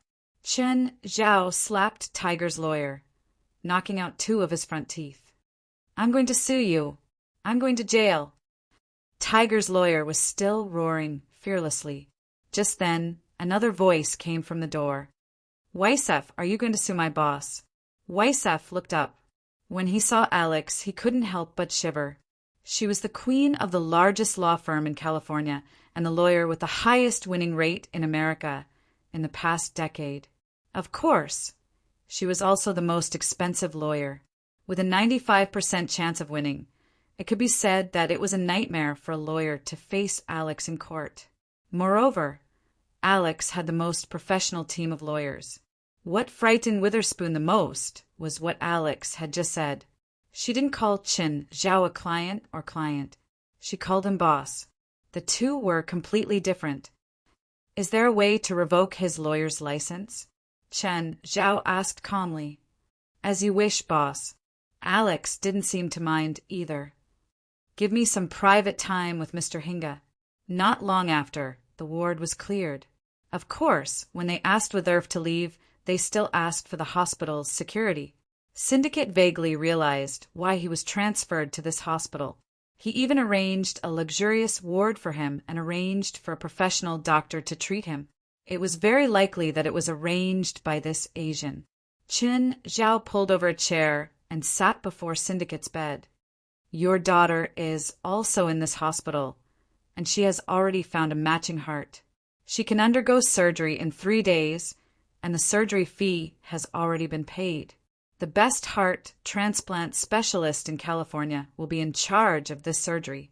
I can't guarantee that the surgery will be a success, but as long as you can think of a reasonable request that can improve the surgery, you can tell me." Chen Zhao said, "The best heart transplant specialist in California will be responsible for the surgery." Hearing that, Syndicate knew that there was no free lunch in the world. Chen Zhao hadn't discussed this with him beforehand, but he couldn't refuse the offer. He, Tiger, and Bach were in a heated argument. Their ultimate goal was to raise money for his daughter's heart transplant. "What do you need from me? Take a look at this contract." It was an investment contract. It was the one that Chen Zhao had signed with Ford and Tiger. However, this contract was more complete than the previous one. After all, Chen Zhao's legal team had helped draft it. At the same time, the terms were even harsher. If Syndicate broke the contract, he would either have to become a miner in Africa or sleep on the streets for the rest of his life. "Where's the pen?" Syndicate asked. "Didn't you discuss the contract's content with me? I can't find a reason to refuse. My daughter's surgery cost $300,000, and then you have to pay for my treatment, rehabilitation, nutrition, and the cost of hiring a rehabilitation coach, fitness coach, and professional boxing coach. The total cost is even higher than my daughter's surgery. What's more, my attending doctor told me that my arm's bones were destroyed, and my arm's nerves were severely injured. That is to say, for a long time in the future, or even for the rest of my life, I won't be able to return to the ring with my hands, let alone return to the boxing ring. In your contract, as long as I haven't fully recovered, you have to pay me $20,000 a month. That is to say, even if I don't do anything, I can live a very comfortable life every month. I don't understand why you would refuse this contract." Qin Zhao tossed a pen to Syndicate. Syndicate picked it up with his trembling right hand. However, he couldn't even hold the pen steadily. You saw it too. Are you sure you want me to sign this contract now? Chen Zhao nodded. That's why I came. Syndicate took a deep breath. He suddenly hesitated. He still couldn't figure out Chen Zhao's identity. He couldn't understand Chen Zhao's intentions. What exactly did Chen Zhao want to do? In the end, Syndicate couldn't resist the temptation of the contract. What do you want to do? Destroy what I once created with my own hands, Chen Zhao said calmly. I don't know what you mean. A year ago, Tiger was in the same situation as you. His arm was injured. He almost lost everything, his dreams, his future, and his hope. Chen Zhao's tone was a bit emotional. I gave him the same contract. I gave him a chance to stand on the stage of his dreams again, but he disappointed me. I once told him that I can take back what I can give him with my own hands. Xian Jia abruptly looked up at Chen Zhao. He vaguely remembered that when Tiger debuted last year, he would always say something like his teacher in every interview after he won a match. Every interview was the same. Now he suddenly understood something. But he also felt that Chen Zhao was too cruel to destroy the disciple he'd trained with his own hands. Syndicate didn't understand Chen Zhao. Now, Chen Zhao wasn't just disappointed in Tiger. He also hated him. Chen Zhao found Tiger's ex-girlfriend. They'd broken up long ago. Tiger, on the other hand, had given his ex-girlfriend severe physical and psychological trauma. Some of the damage was even hard to talk about. Chen Zhao vaguely remembered that when he'd first met Tiger and his ex-girlfriend, he'd sincerely wished them well. Now that he thought about it, it was so funny. Divine King of the Nine Heavens. Chapter 2450. Mr. Tiger. With earth covered his face. He'd just received a lecture from Alex. She'd also told him how rich her boss was.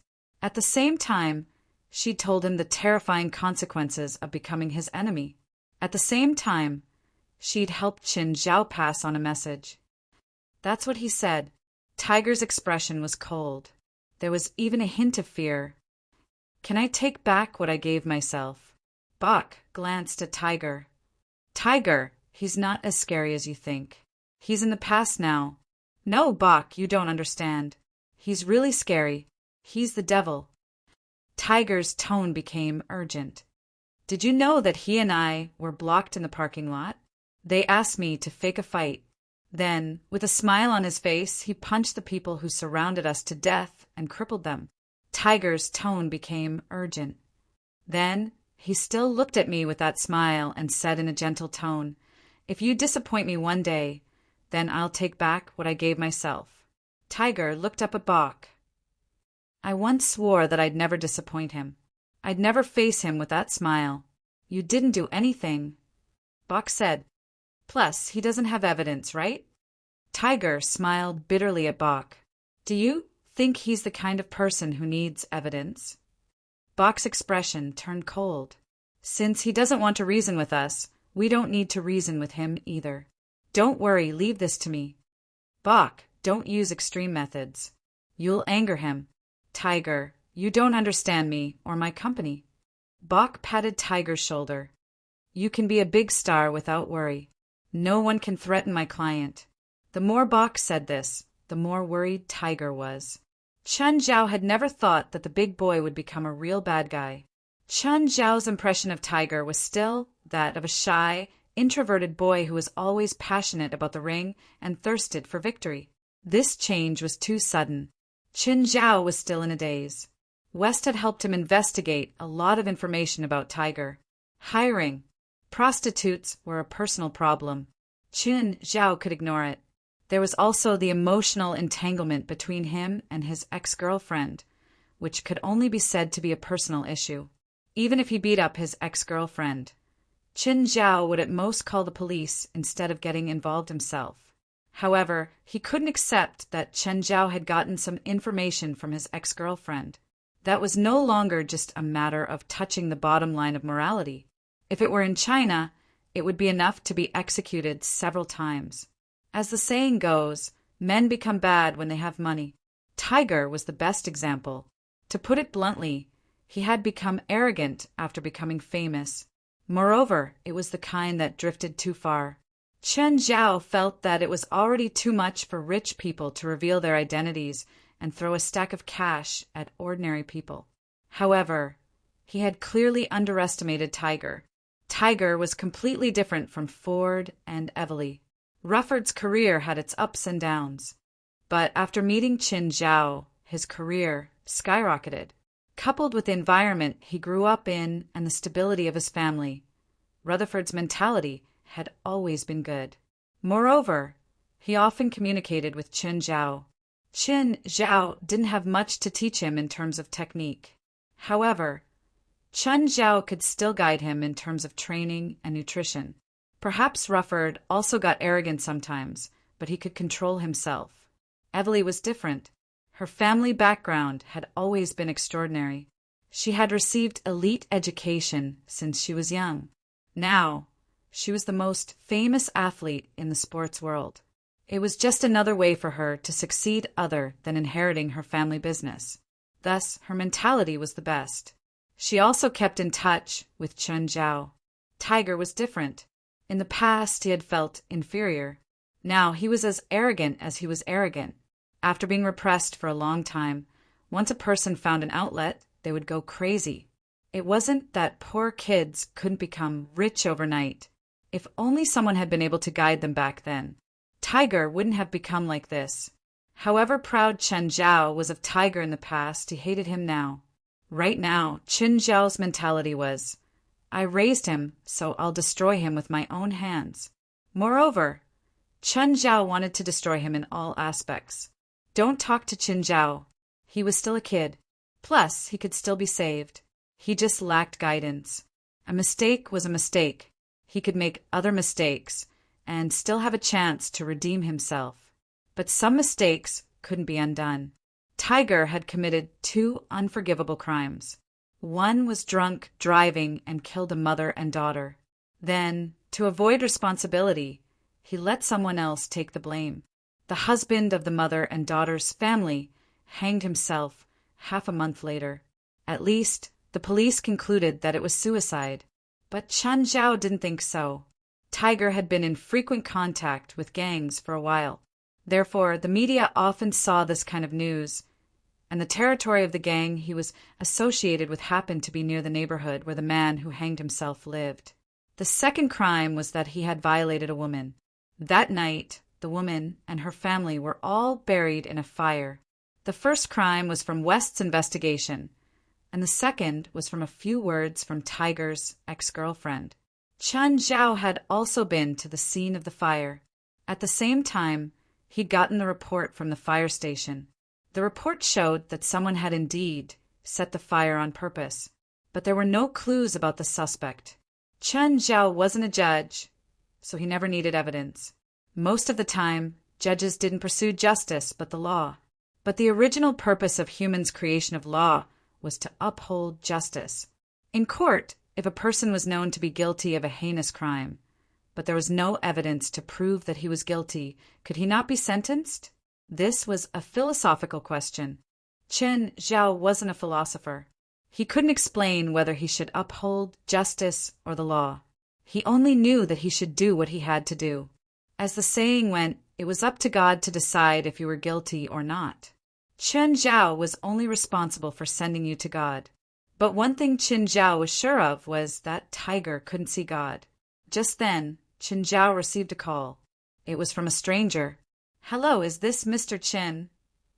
Who is it? Chen Zhao didn't like strangers who pretended to be mysterious. They would instinctively make others hostile, like Chen Zhao. Chapter 2451. I'm Madeko Pavich. How may I help you? Mr. Chen, can you please stop being a busybody? It's for the good of your former disciple and for you and your family. You've investigated me, right? How much do you know about me? Huh? Madeko Pavich chuckled. Rich, very rich. What else?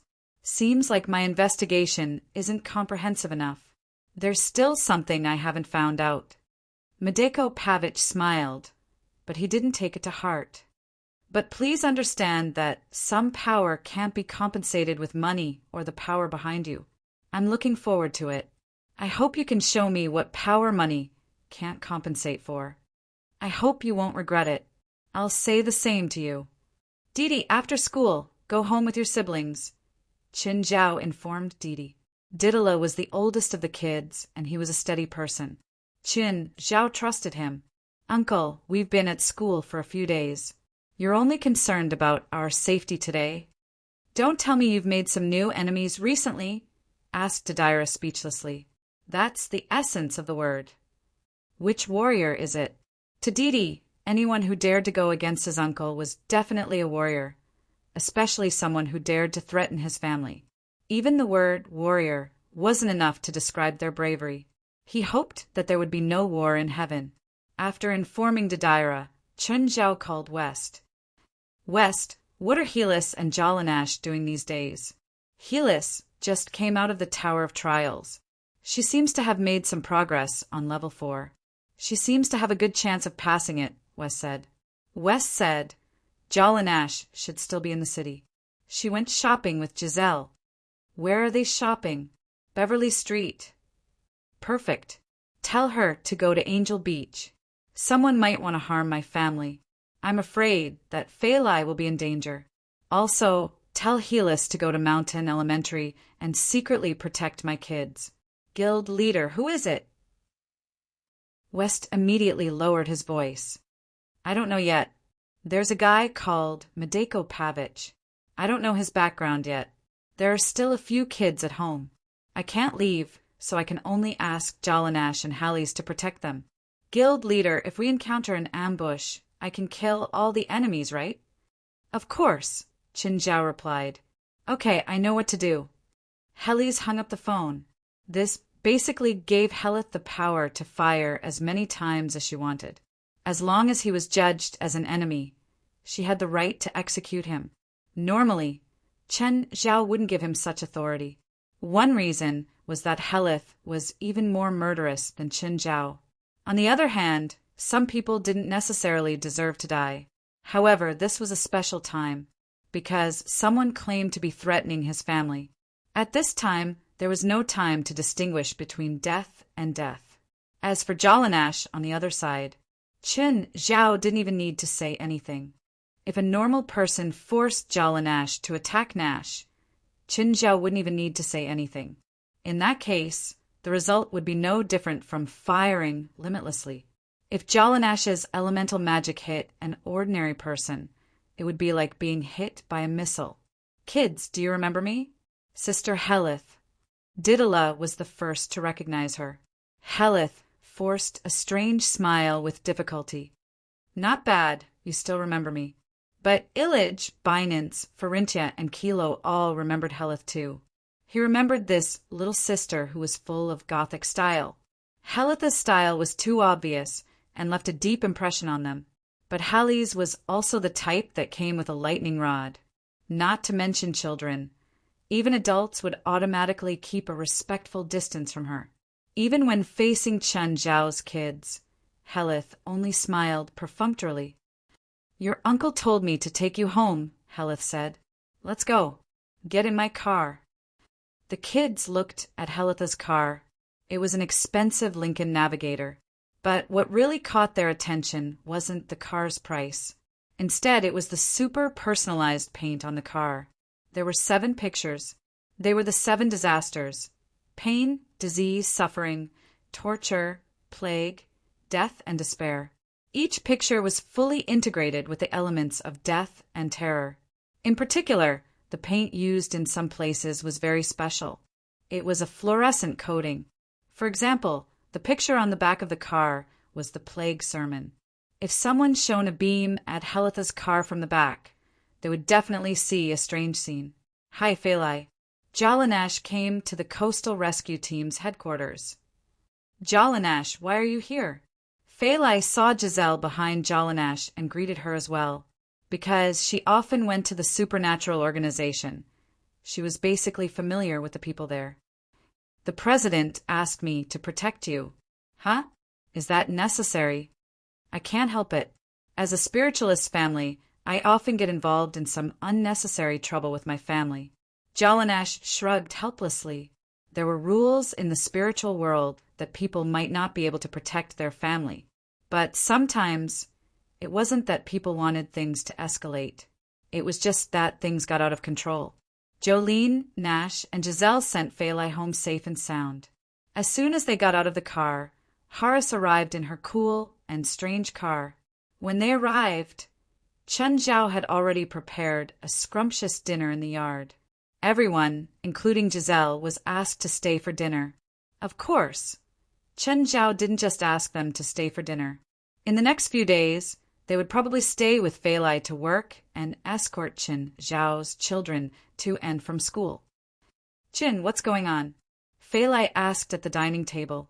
Chen Zhao rarely arranged for people from the supernatural organization to protect his family. Chen Zhao told her about Tiger. Tiger? How did that kid become like this? President, if you need, I can send that guy to God for you. Chen Zhao glanced at Helith. No need. That's not my plan. It was very easy to destroy a person physically.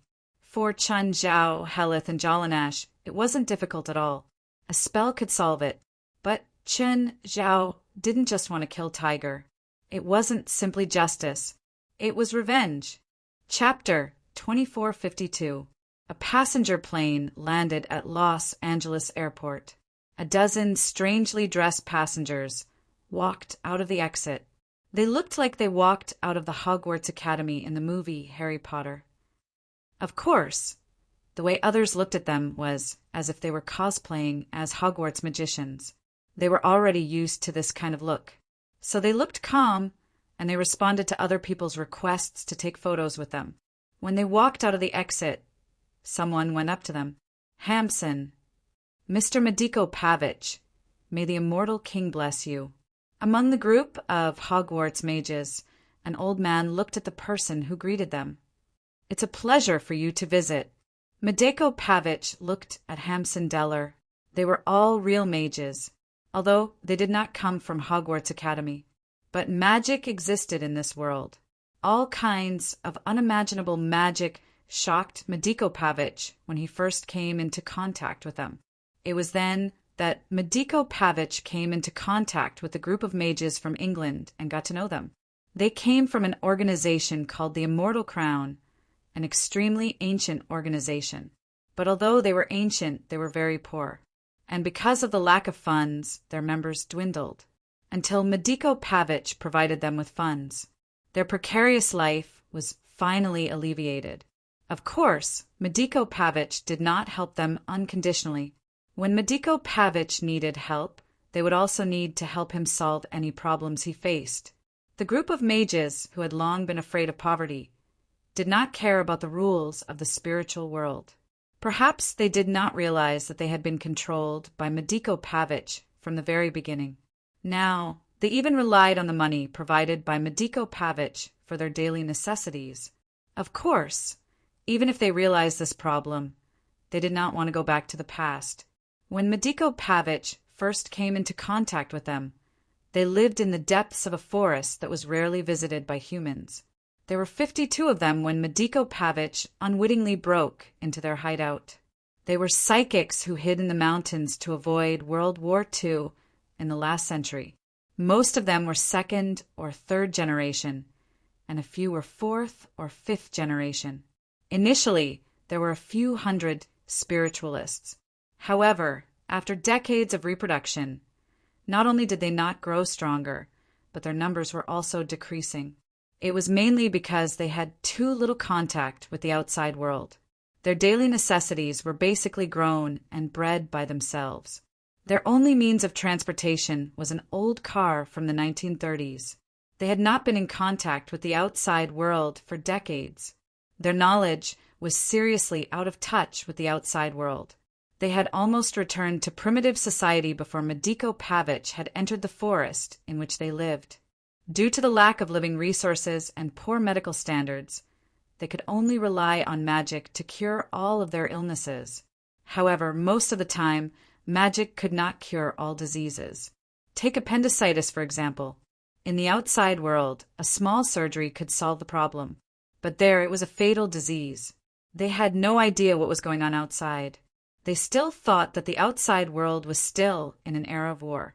This kind of understanding was not only out of touch, but also a lack of knowledge. This caused them to be unable to survive alone even after Medico Pavic brought them out of the forest. Of course, another reason was that Medico Pavic deliberately made them think, so in order to better control these magicians.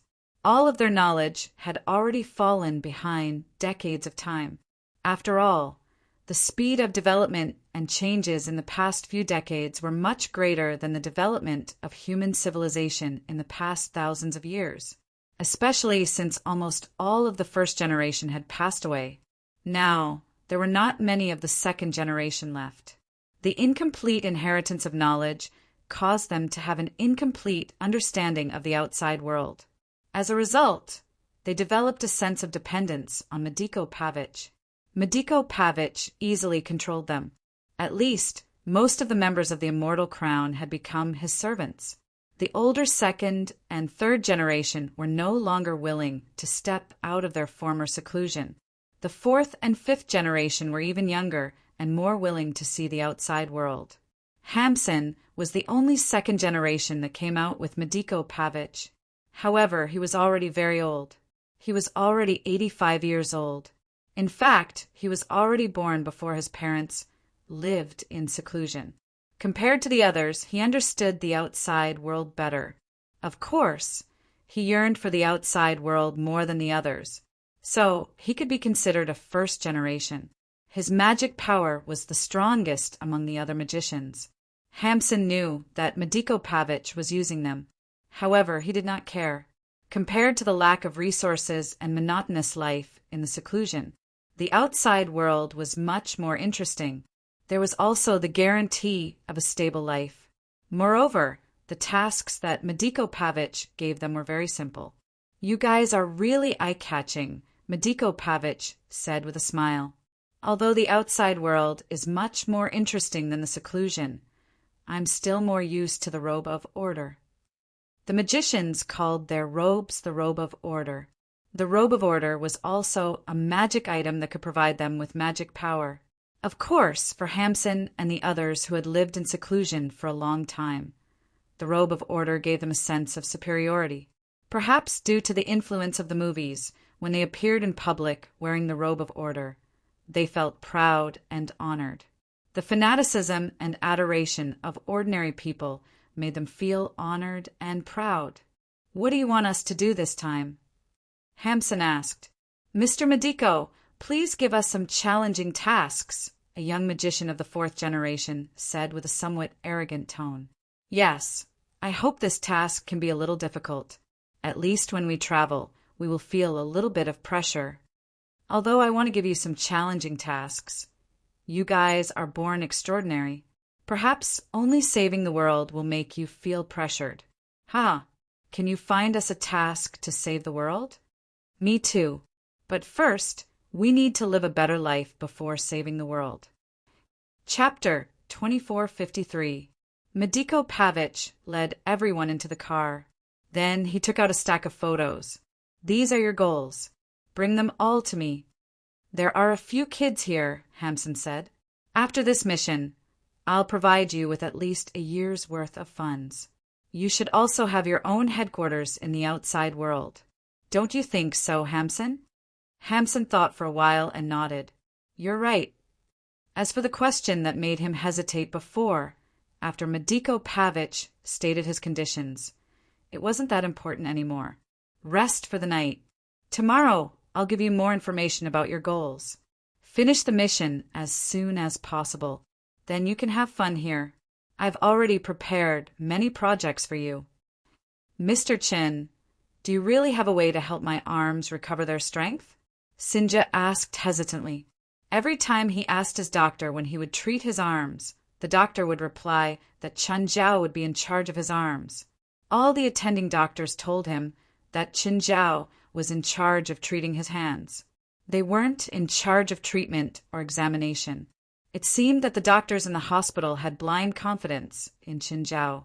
He'd also learned from the doctors that Chen Zhao wasn't just rich. Not only was Chen Zhao rich, but he was also a doctor with incredible medical skills. Sinja didn't really want to believe it. Doctors could become rich, but they probably couldn't become very rich. At least, this was his understanding. But then, he thought of the contract Chen Zhao had given him. If Chen Zhao couldn't treat his arms, then the contract might cause Chen Zhao's investment to turn into a loss. Thus, Sinja was more willing to believe that Chen Zhao really had a way. Of course, hope was one thing, but reality was another. He was an athlete. He knew where the current bottleneck of medical technology was. He'd seen too many people in the same profession retire from the stage due to various injuries. For example, his current injuries. His arms felt like they'd been cut off. The neural networks in his arms had been cut open. There was technology to reattach arms, but it was similar to grafting or reconnecting a cable after it was cut off. If the cable was pulled with enough force, the reconnection point would definitely be the point where the cable was reconnected. The connection of the neural network was actually a regrowth, not a connection of the original neural network. This was also the reason why the arm and palm could not be as nimble as before, even after the arm was reattached, even after rehabilitation training. There was also the fracture and reconnection of the bones, which was also unable to withstand the initial force. Because the crack had always been there, the nerve structure in the bones could not be completely repaired. Just because two pieces of iron were glued together didn't mean that they could become one. At least from a mechanical point of view, two pieces of iron were always two units of force, not one. Therefore, Syndicate had always been skeptical about whether Chen Zhao could cure him. Chen Zhao looked at the report in his hand. He already had a clear plan for Syndicate's treatment. He was no stranger to this. Tiger had suffered the same injury back then. The two were almost exactly the same. Physical healing methods and the perfect potion. In terms of physical treatment, it referred to surgery. "I'll arrange surgery for you tonight," Chen Zhao said. Of course, if possible, he didn't want to operate at night either. But the hospital's operating theaters were full. Usually, it had to be arranged at least a week in advance before it could be arranged. Chen Zhao's request to use the operating theater was too sudden. Chen Zhao had a good relationship with the director and the major shareholders, but he couldn't delay the surgery of the other people he'd arranged. Therefore, it was arranged at night. This time could be squeezed out. Without this relationship, it would be difficult to arrange. How much can my hands recover? According to my plan, of course, in the best condition. But when it comes to surgeries, no one can guarantee anything. Chen Zhao was confident, but it was too unrealistic. Therefore, Chen Zhao wouldn't give any promises. After arranging the things before and after surgery for Syndicate, Chen Zhao went to rest on a chair outside. Even a doctor wouldn't like the smell in the hospital, especially since he hadn't worked in the hospital for a long time. The chemical smell in the corridor stimulated Chen Zhao's sense of smell. Sometimes, having a sharp sense of smell was a burden. Just like animals, Chen Zhao had a new understanding of it. Since the evolution in the barren land, Chen Zhao's sense of smell had improved a lot. It still couldn't reach the super sense of smell of cats and dogs, but it still gave Chen Zhao a certain amount of trouble. If it was a normal smell, it would be fine. However, some smells were pungent. The pungent effect was also magnified by hundreds of times. For example, the smell in the hospital. Chen Zhao felt like he was soaking in a bathtub filled with medicine. Also, cats and dogs, for example, knew how to distinguish and block this kind of smell. But Chen Zhao didn't know. He couldn't block this sense of smell. Of course, while Chen Zhao couldn't block his sense of smell, his tolerance was stronger.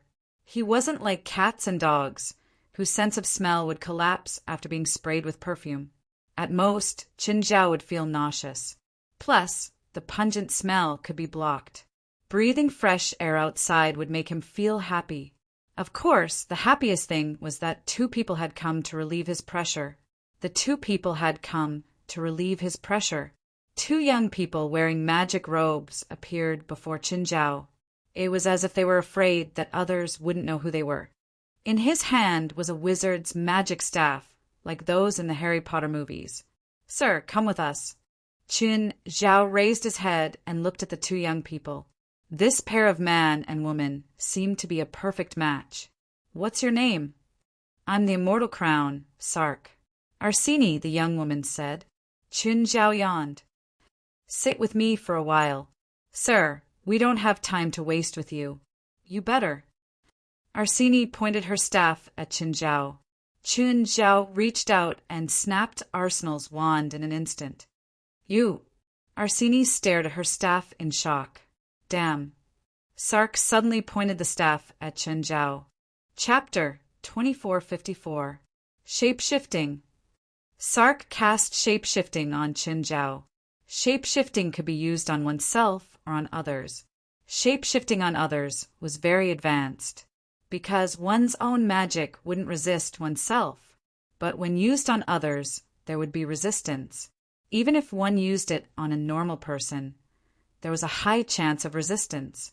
As for using it on Qin Zhao's magic resistance had almost broken through the sky. His current magic resistance wasn't absolutely immune to magic. Basically, even an advanced spell wouldn't have any effect on him. Before Sark's magic could land on Qin Zhao, it had already dissipated into nothingness. Qin Zhao knew what was going on, but Sark didn't. Although he used shape-shifting, there was a certain chance of resistance. But he thought that his shape-shifting skill was almost perfect. Qin Zhao's resistance was just a coincidence, a result of luck. If a regular spiritualist mastered shape-shifting and cast it on a normal person, there was a 50% chance of resistance. But if it was Sark, he knew some tricks of shape-shifting. Thus, his shape-shifting had a 90% success rate on normal people. Just now, Qin Zhao had resisted shape-shifting because Sark had stepped on his shit. He felt that Qin Zhao wouldn't be so lucky the second time. If Qin Zhao knew what Sark was thinking, or if Sark himself had studied probability, he definitely wouldn't agree with Sark's opinion. It was like flipping heads and tails of a coin. In terms of probability, if you flipped heads the first time, it didn't mean that you would flip tails the second time. The probability of flipping heads the second time was still 50%. Shape-shifting. Qin Zhao still wasn't moved. "You missed again?" Again, shape-shifting. Shape-shifting. Shape-shifting. Suddenly, Qin Zhao stood up and covered Sark's mouth with one hand. "Sure. Sit down. Sit with me for a while, or I'll break your jaw." Qin Zhao looked at Sark. "Do you understand me? If you do, I'll let go." Sark nodded. But the moment Qin Zhao let go, Sark suddenly pointed at Qin Zhao. "Blind." "Pooh." Qin Zhao punched Sark's stomach. Sark was already kneeling on the ground, his body spasming slightly. Then, Qin Zhao looked at Arsenal. Arsenal was too scared to move. These two were pure rookies. This was Qin Zhao's impression of them. Let's not talk about their strength first. At the very least, their reactions were too abnormal. Qin Zhao looked at the two. "Sit down, or I'll send you to the ward of this hospital." Both of them sat down obediently. "Were you sent by Madek Pavich?" The two of them remained silent. They seemed to think that this could negate the question. "All right, I'll take that as a silent agreement. Do you know what a police officer's favorite way to interrogate a criminal is?" Qin Zhao asked calmly. The two still didn't speak, but Qin Zhao chattered on. "The police's favorite way of interrogation is to face two criminals, because for every question, if one of the criminals answers first, then his punishment will be reduced. In contrast, the second criminal's punishment will be increased accordingly." Qin Zhao looked at the two magicians who were sitting by his side obediently. He put his hands on their shoulders. "So, next time when you answer my question, I hope you can be the first to answer." Sark and Arsenal lowered their heads, but they secretly exchanged glances. Clearly, They weren't going to cooperate with Chen Zhao. Chen Zhao suddenly increased the strength of his hands. He grabbed their collarbones and pulled. Crack! With their screams, their collarbones were dislocated at the same time. Their left and right shoulders collapsed at the same time. You can refuse, but trust me. I'll make all your bones leave their original positions. Other than you, do you have any other companions? Chen Zhao asked. Crack! The two screamed again. There are 206 bones in a human body. This means that you can experience 206 dislocations. Sark and Arsenal's faces paled. They hadn't experienced much pain. They didn't know how to face pain. I'll ask again. Do you have any other companions? Yes. This time, it was Arsenal who answered. Good, Chen Zhao said, satisfied. This is a good start. Arsenal. Sark screamed even more painfully than before. This time, Chen Zhao crushed Sark's bones. Worse punishment. How many of you are there? 18. This time, Shaq's team leader replied. Sark's betrayal was even more justified. Arsenal was the one who betrayed them first. They were two immature kids. This was what Chen Zhao had learned from them. Basically, in less than 10 questions, he had already figured out the color of their underwear today. West, come over to my side and bring 2 people back. Didn't you say that you'd let us go if we answered your questions? If you didn't force me to attack, I would have let you go, but you forced me to use violence. You lost your last chance. From the moment they'd appeared before Chen Zhao, he hadn't planned on letting them go. Only they'd naively believed Chen Zhao's words. They'd thought that Chen Zhao had really planned on letting them go. What a joke. These two were real information. With West in charge, he would definitely be able to obtain more valuable information. Why let them go now? It wouldn't be easy to find someone so easy to deal with. When they were sent to West's car, they wanted to resist again. But now, they didn't even have the strength to lift their wands. Chen Zhao acted as if he'd done something insignificant. Chen Zhao had also lowered Madaik Pavich's strength. He'd thought that Madaik Pavich was a person from the supernatural world. To his disappointment, Madaik Pavich was just a normal person. His personal development was also combined with Sark's and Arsenal's testimonies. It was obvious that he'd only developed after encountering the people from the Immortal Crown and through their supernatural power. Every time he encountered a problem he couldn't solve, he'd ask the Immortal Crown for help. The Immortal Crown clearly relied on Madaik Pavich's funds. The Immortal Crown had been established after spiritualists who'd been living in seclusion came out. Their foundation was too shallow. One could even say that they had no foundation at all. They weren't like those more successful organizations who'd found a suitable direction after adapting for a long time. Secondly, the Immortal Crown's strength. They actually had about the same number of members as the supernatural organization, but their individual strength was a mystery. Even Chen Zhao couldn't tell what Arsenal and Sark meant by powerful. Chapter 2455. Although Sark and Arsenal were very weak, they were still very powerful. To the higher-ups of the Crown of Immortality, they described them as terrifyingly powerful.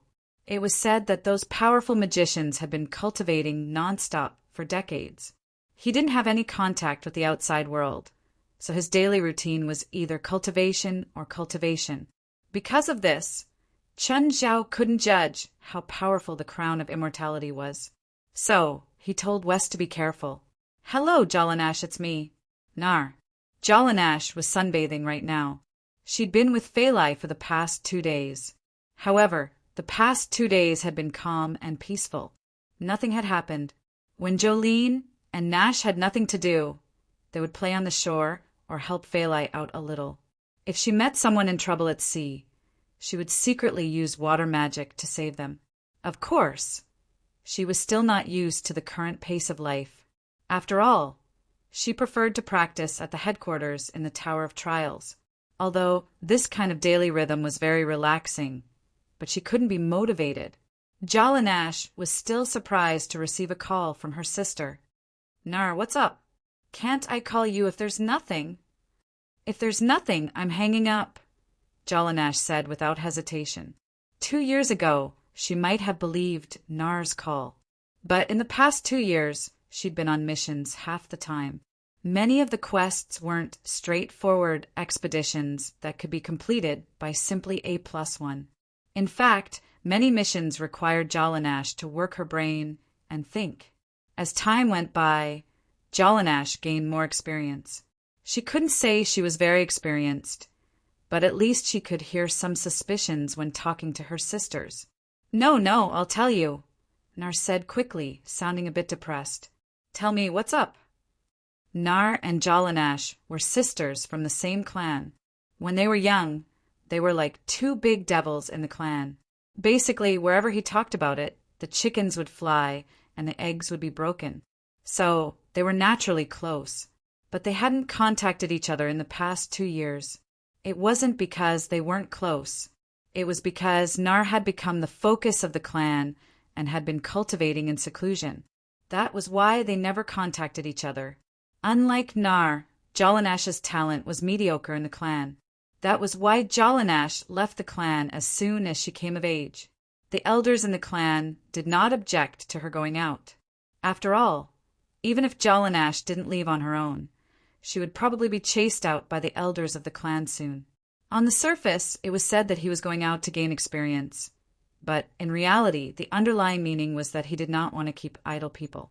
When Jalanash received Nar's call, her first reaction was that Nar had come out of seclusion. However, from her tone, it seemed like there was something else. Jocelyn Nash, I missed you, so I decided to come and play with you. There's nothing fun here, Jalanash replied lazily. No, I know you're in Los Angeles. Everything is fun there, Nar said firmly. LA is fun, but do you have money? Jalanash went straight to the heart of the matter. You've been out for 3 or 4 years. You should have some money, right? He must have saved up a lot of money.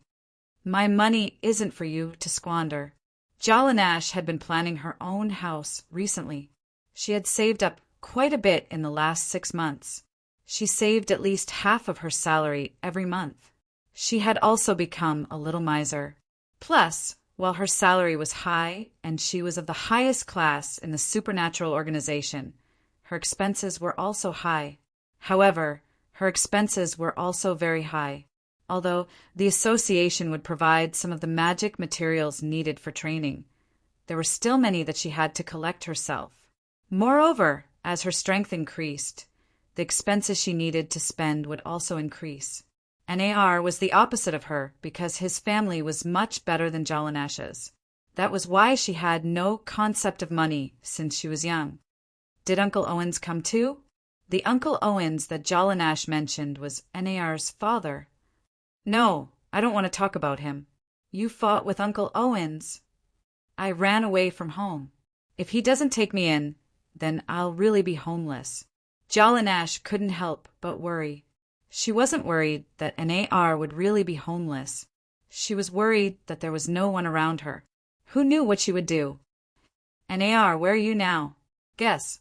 Suddenly, Jalanash felt a familiar magic wave around her. Jalanash bounced up from the beach chair and looked behind her. Hi, Jalanash. Jalanash finally found Nar. Nar was much shorter than Jalanash. She looked less than 160 centimeters. She looked like an underage girl with a baby face. In fact, she was the same age as Jalanash. She just had a different birthday. Nar, how did you know I was here? Jalanash looked at Nar, who was bouncing over. Because we're sisters. We can communicate telepathically, Nar said proudly. Jalanash didn't believe her. You know detection spells? Jalanash asked, looking surprised, because all of her race practiced elemental magic. It wasn't that there were no other types of magic, but they were at least very rare. On the other hand, detection magic was a more advanced type of magic. She doubted that Nar would learn this kind of magic. Or would her race let her waste time on other types of magic? No, guess again. I can't. Jalanash wasn't interested in guessing anymore. I've activated the bloodline, Nar said proudly. Nar said proudly Now, as long as I want to, I can find the location of everyone who has the blood of our race flowing in their veins. Huh, you've really activated it? Does our race really have such an ability? Jalanash knew about it. It was called kindred inheritance in the race, but she doubted if such an ability really existed. In fact, it wasn't just her. Most people in the race doubted if such an ability really existed. Yes, I'm the only person in the past 300 years who has awakened the kindred inheritance ability. Oh, that's nothing to be proud of. After all, this ability can increase one's strength. Who said it can't? My magic power is more than 10 times stronger than before. It's easier for me to communicate with the elements. I only need half of my magic power to release a spell of the same level. Oh, that's not bad. Not bad. In your words, it's not bad, Nar said loudly. I'm at least in the top 10 in the race. My dad said that I can become the most powerful elemental mage in the race in 10 years. Chapter 2456. Jalanash wasn't the little girl from 10 years ago who would argue with Nar endlessly. She only laughed at Nar's arrogance. Nor did Nar continue to discuss the issue with Jolene and Nash. Is there a shopping street here? Yes, it's over there. I'm not talking about the ordinary ones. I'm talking about the high-end ones. If you want to go to Beverly Hills, I can find you a guide. Come with me and pay for me, Wang Yao said. Jalanash rolled her eyes. I'm on a mission. Mission? Now. You. Nar looked at Jalanash, who was only wearing a swimsuit, shorts, and a sun hat. Was she on a mission? What mission are you on? Protector, Jalanash said. It's okay. It's okay to go away for a while. I can just reject this mission. Am I not as important as a mission? Nar shook Jalanash's hand. Jalanash glanced at Nar. She was considering if she should tell her the truth. In Jalanash's heart, this childhood playmate was indeed a good sister. But she had to give up the mission just to shop with her. This was definitely impossible.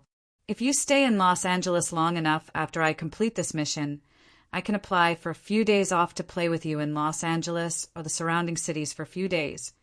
But I can't just give up my current mission. Jalanash, you don't love me anymore.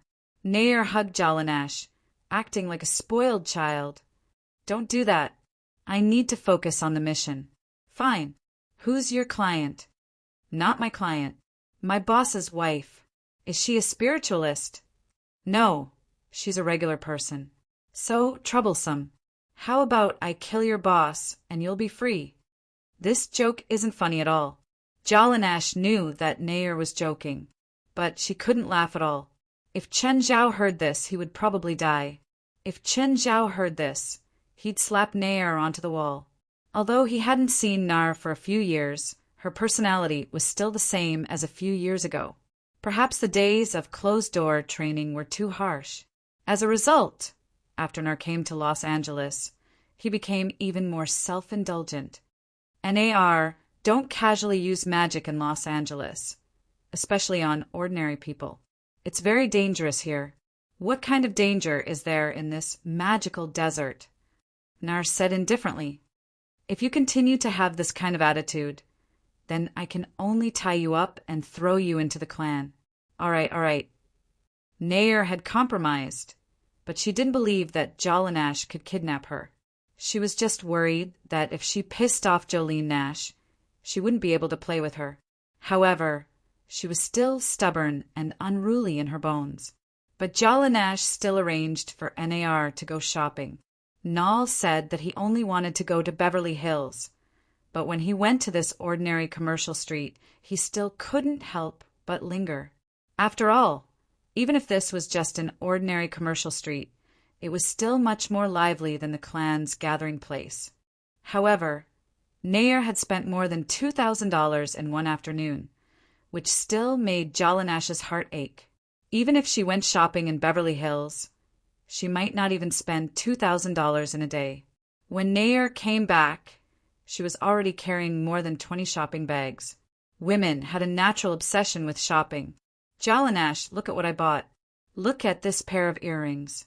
It's only $50. It's so worth it. Jalanash looked at the exquisite box that Nair took out. It was a pair of silver earrings.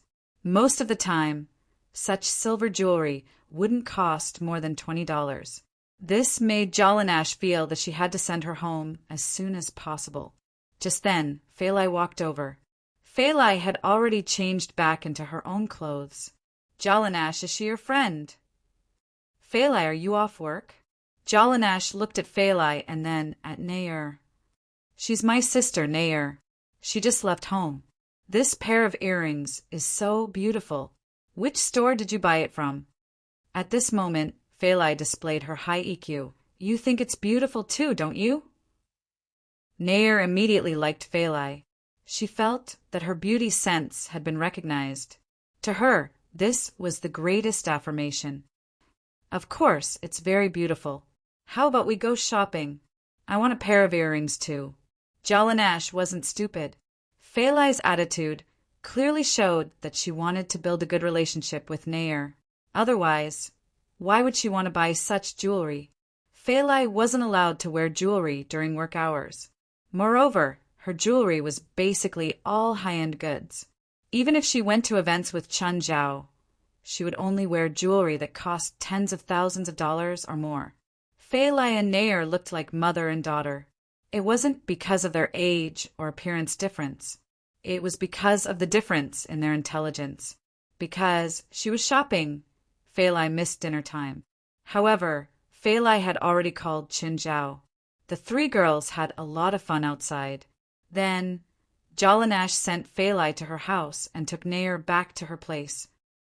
Wow, Jalanash, is this your house? When did you buy it?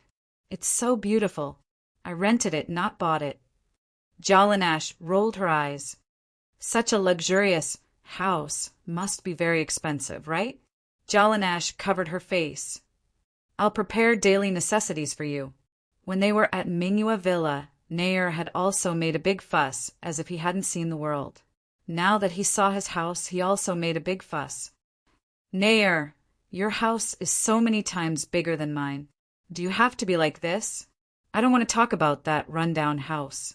I feel like I'm moldy after living there for so long. Actually, Nair's house was far from rundown. It was a manor that wasn't inferior to Mingyua Villa. Of course, Nair's main criticism was that the style couldn't keep up with the times. Most of the decorations were designed and built in the early 19th century. Girls like Nar, of course, preferred modern-style interior decorations. Jalanash was similar, perhaps influenced by Chun Zhao's two manners. Jalanash's taste was more modern. This villa was rented by her, but her plan was to buy a villa that belonged to her. Or she could buy a piece of land and build her own house like Chen Zhao. Chapter 2457. Jalanash actually had a very clear plan for her life. In terms of personal ability, she'd always set Chen Zhao as her goal and tried her best to catch up. Even though Chen Zhao gave her despair, she wasn't discouraged. However, she was not discouraged because of this. After all, the process of catching up was actually very interesting. Her path in terms of personal ability was basically very clear. There was also her own financial management. Jalanash even went to Alex for advice. Alex couldn't understand Jalanash either. Jalanash had a high income, but she didn't have a stable job. That kind of income was obviously not a regular income. She got close to $100,000 every month. This was the income of a top-notch lawyer. But Jalanash clearly wasn't a lawyer. Alex even suspected that Jalanash was a high-class prostitute. But when she remembered that Qin Zhao had introduced her, she dispelled the thought. Alex drew up a property plan for Jalanash. However, Jalanash's loan was a bit troublesome. She had a high income, but she didn't have any proof of work.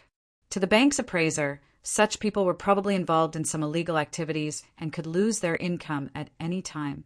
But this was a small problem.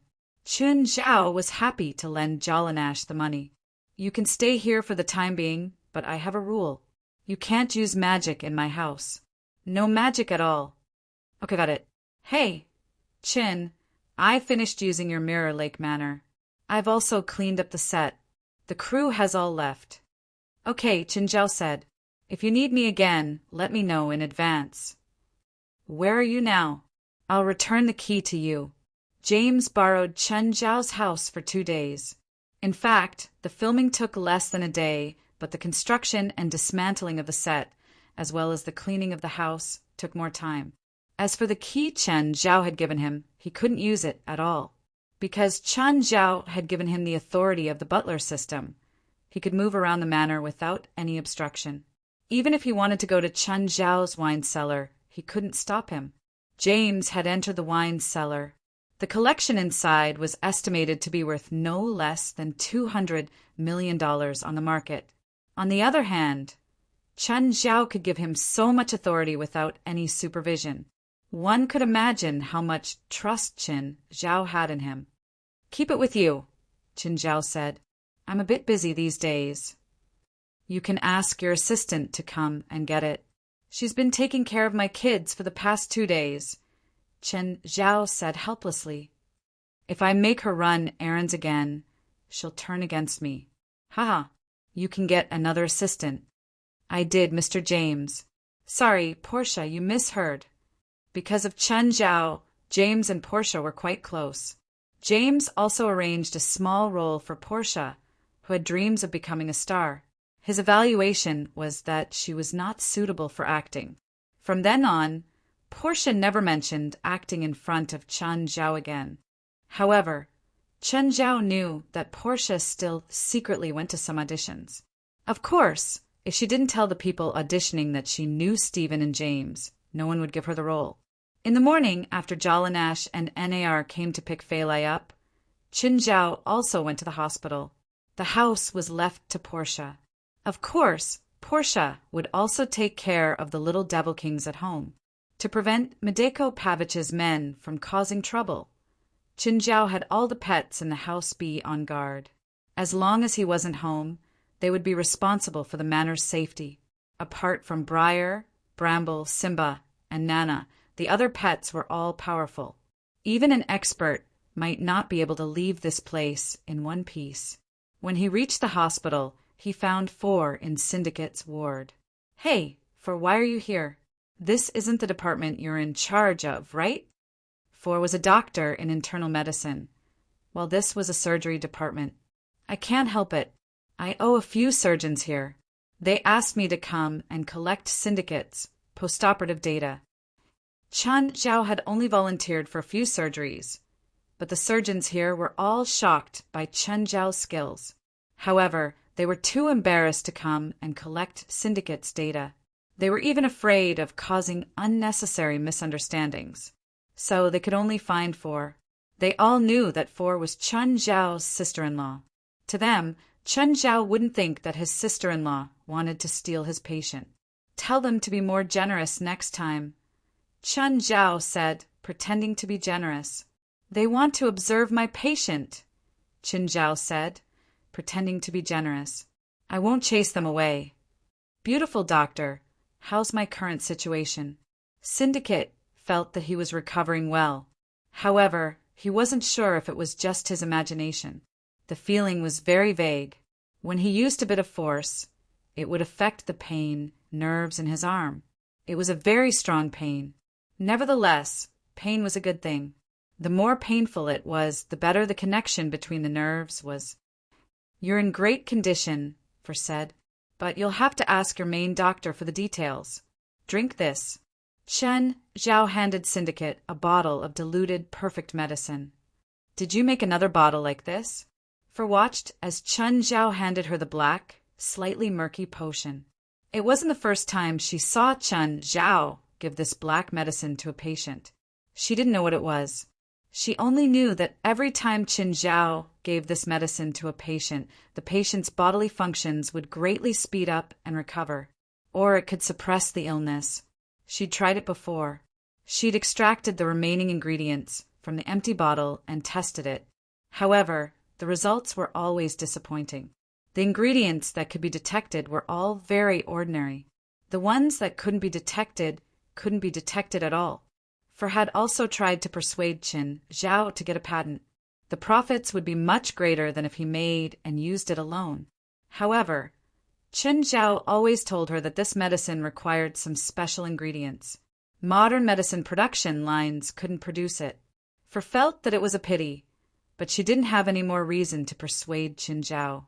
She also knew that Qin Zhao was very rich. Syndicate took the potion and drank it immediately. Go out for a while. I need to give him a special treatment, Qin Zhao said. Can't I watch from the side? I need to use Eastern witchcraft. Bystanders will be cursed. Chapter 2458. Even though Fer knew that Qin Zhao was joking, she still left. Syndicate also thought that Qin Zhao was joking. However, he was in a good mood right now, even though his arm hurt a lot. The more painful it was, the happier he was. Anesthetics could reduce the pain, but he enjoyed the current pain more. Only pain could make him feel the existence of his arm. For example, he had broken bones and damaged nerves. If he lost his sense of pain, it would be like losing his arm. But when he saw the set of silver needles, Syndicate still shivered. He'd heard of acupuncture before, but he didn't believe in it. Comparatively, he was more willing to believe in Western medicine. But Qin Zhao wasn't discussing it with him. Soon, Syndicate's arm was filled with silver needles. Each needle contained a sliver of life force. At first, Syndicate resisted, but as the life force seeped into Syndicate's arm, he felt the pain in his arm gradually disappear. It was replaced by a strange feeling of comfort. It was a very special feeling. Qin Zhao moved quickly. After all the life force of a needle flowed into Syndicate's arm, he immediately took out another needle. After replacing hundreds of needles for Syndicate, Qin Zhao finally stopped. Then he put the needles away one by one. After finishing, Qin Zhao started applying medicine to Xian's wound. Syndicate didn't feel any pain anymore. His fingers seemed to have recovered their usual nimbleness. Mr. Qin, when will my injuries heal? Syndicate finally stopped doubting Qin Zhao's abilities. 2 days, Qin Zhao said.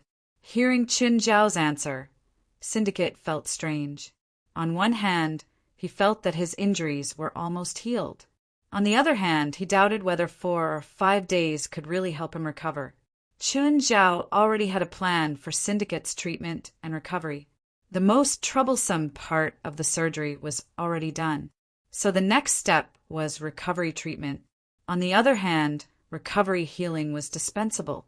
If he wasn't in a hurry, Syndicate could completely recover in a month, even if he stopped treatment now. But Qin Zhao clearly didn't want to wait a month. That was why he used life force to treat Syndicate. In other words, I can see my daughter in 2 days, right? Yes, but she's currently isolated in a sterile ward. Other than specialized nurses, no one else is allowed to enter the sterile ward. Hinga's daughter is different from Hinga. Although Syndicate's injuries were severe, they weren't fatal. His daughter, on the other hand, had a heart transplant. On top of that, she was still young, her body was weak, and her resistance was much weaker than that of an adult. Therefore, they couldn't let outsiders enter the ward at this time. I understand. Although Syndicate was grateful for Qin Zhao's treatment, he said, "Thank you, Mr. Qin." However, he went to the market more because Qin Zhao had helped his daughter. There's no need. I'm only helping your daughter because you're worth investing in. Mr. Qin, don't worry. I won't lose to Tiger again. I won't lose to anyone. Even if you recover, you're still no match for Tiger. I was careless that day.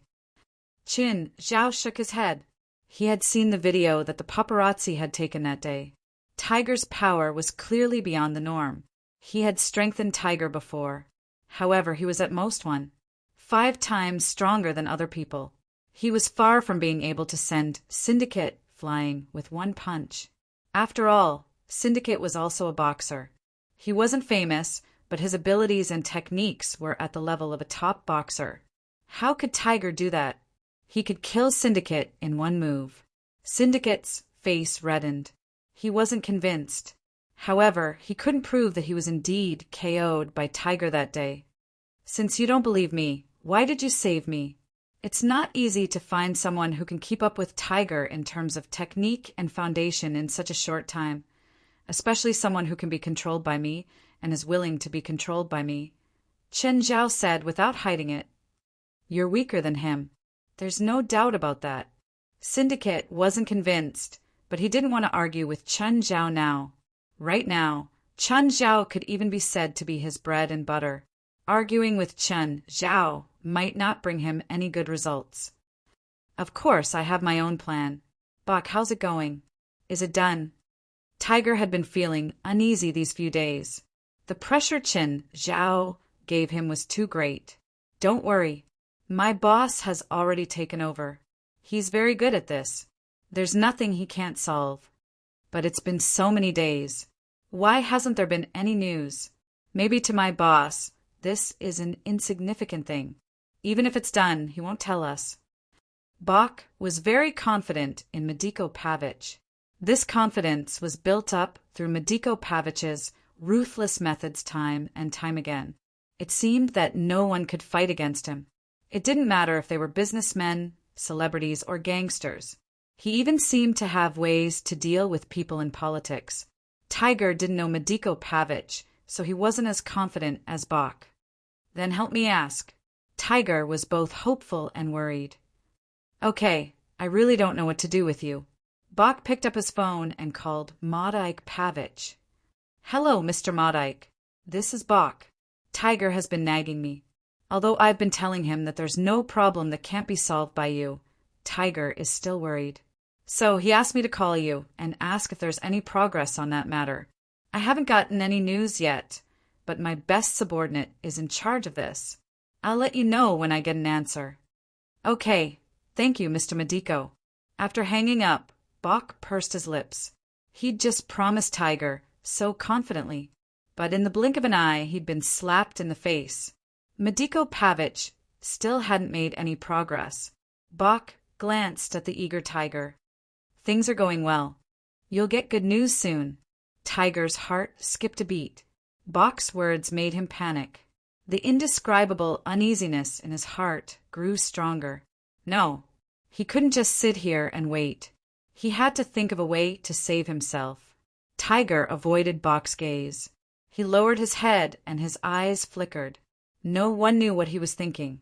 Chapter 2459. Tiger thought about it for a long time. Should he ask Bok for help? Forget it. If he did, he would have to tell his boss again. In the end, nothing would come of it. Tiger decided to do it himself. After more than a year of development, he now had a little bit of his own contacts. After Bok left, Tiger picked up his phone and dialed a number. Hey, Dolores, it's me, Tiger, Tiger said. You haven't come to my house in a while.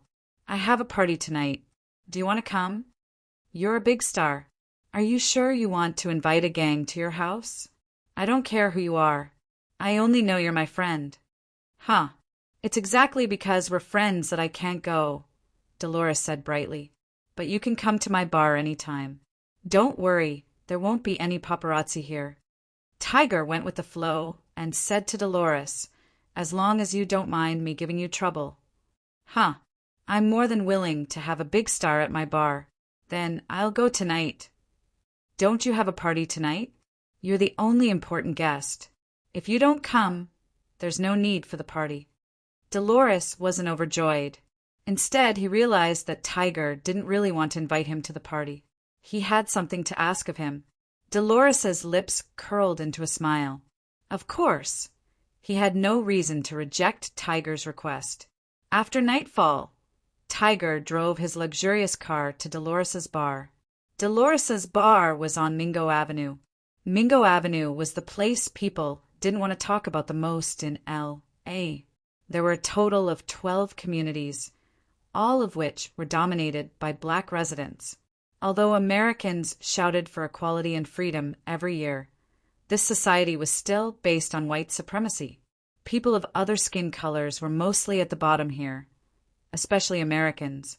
Most of the other races here were still at the bottom. It was because of poverty the chaotic environment, and the generally low education level that they had fewer choices.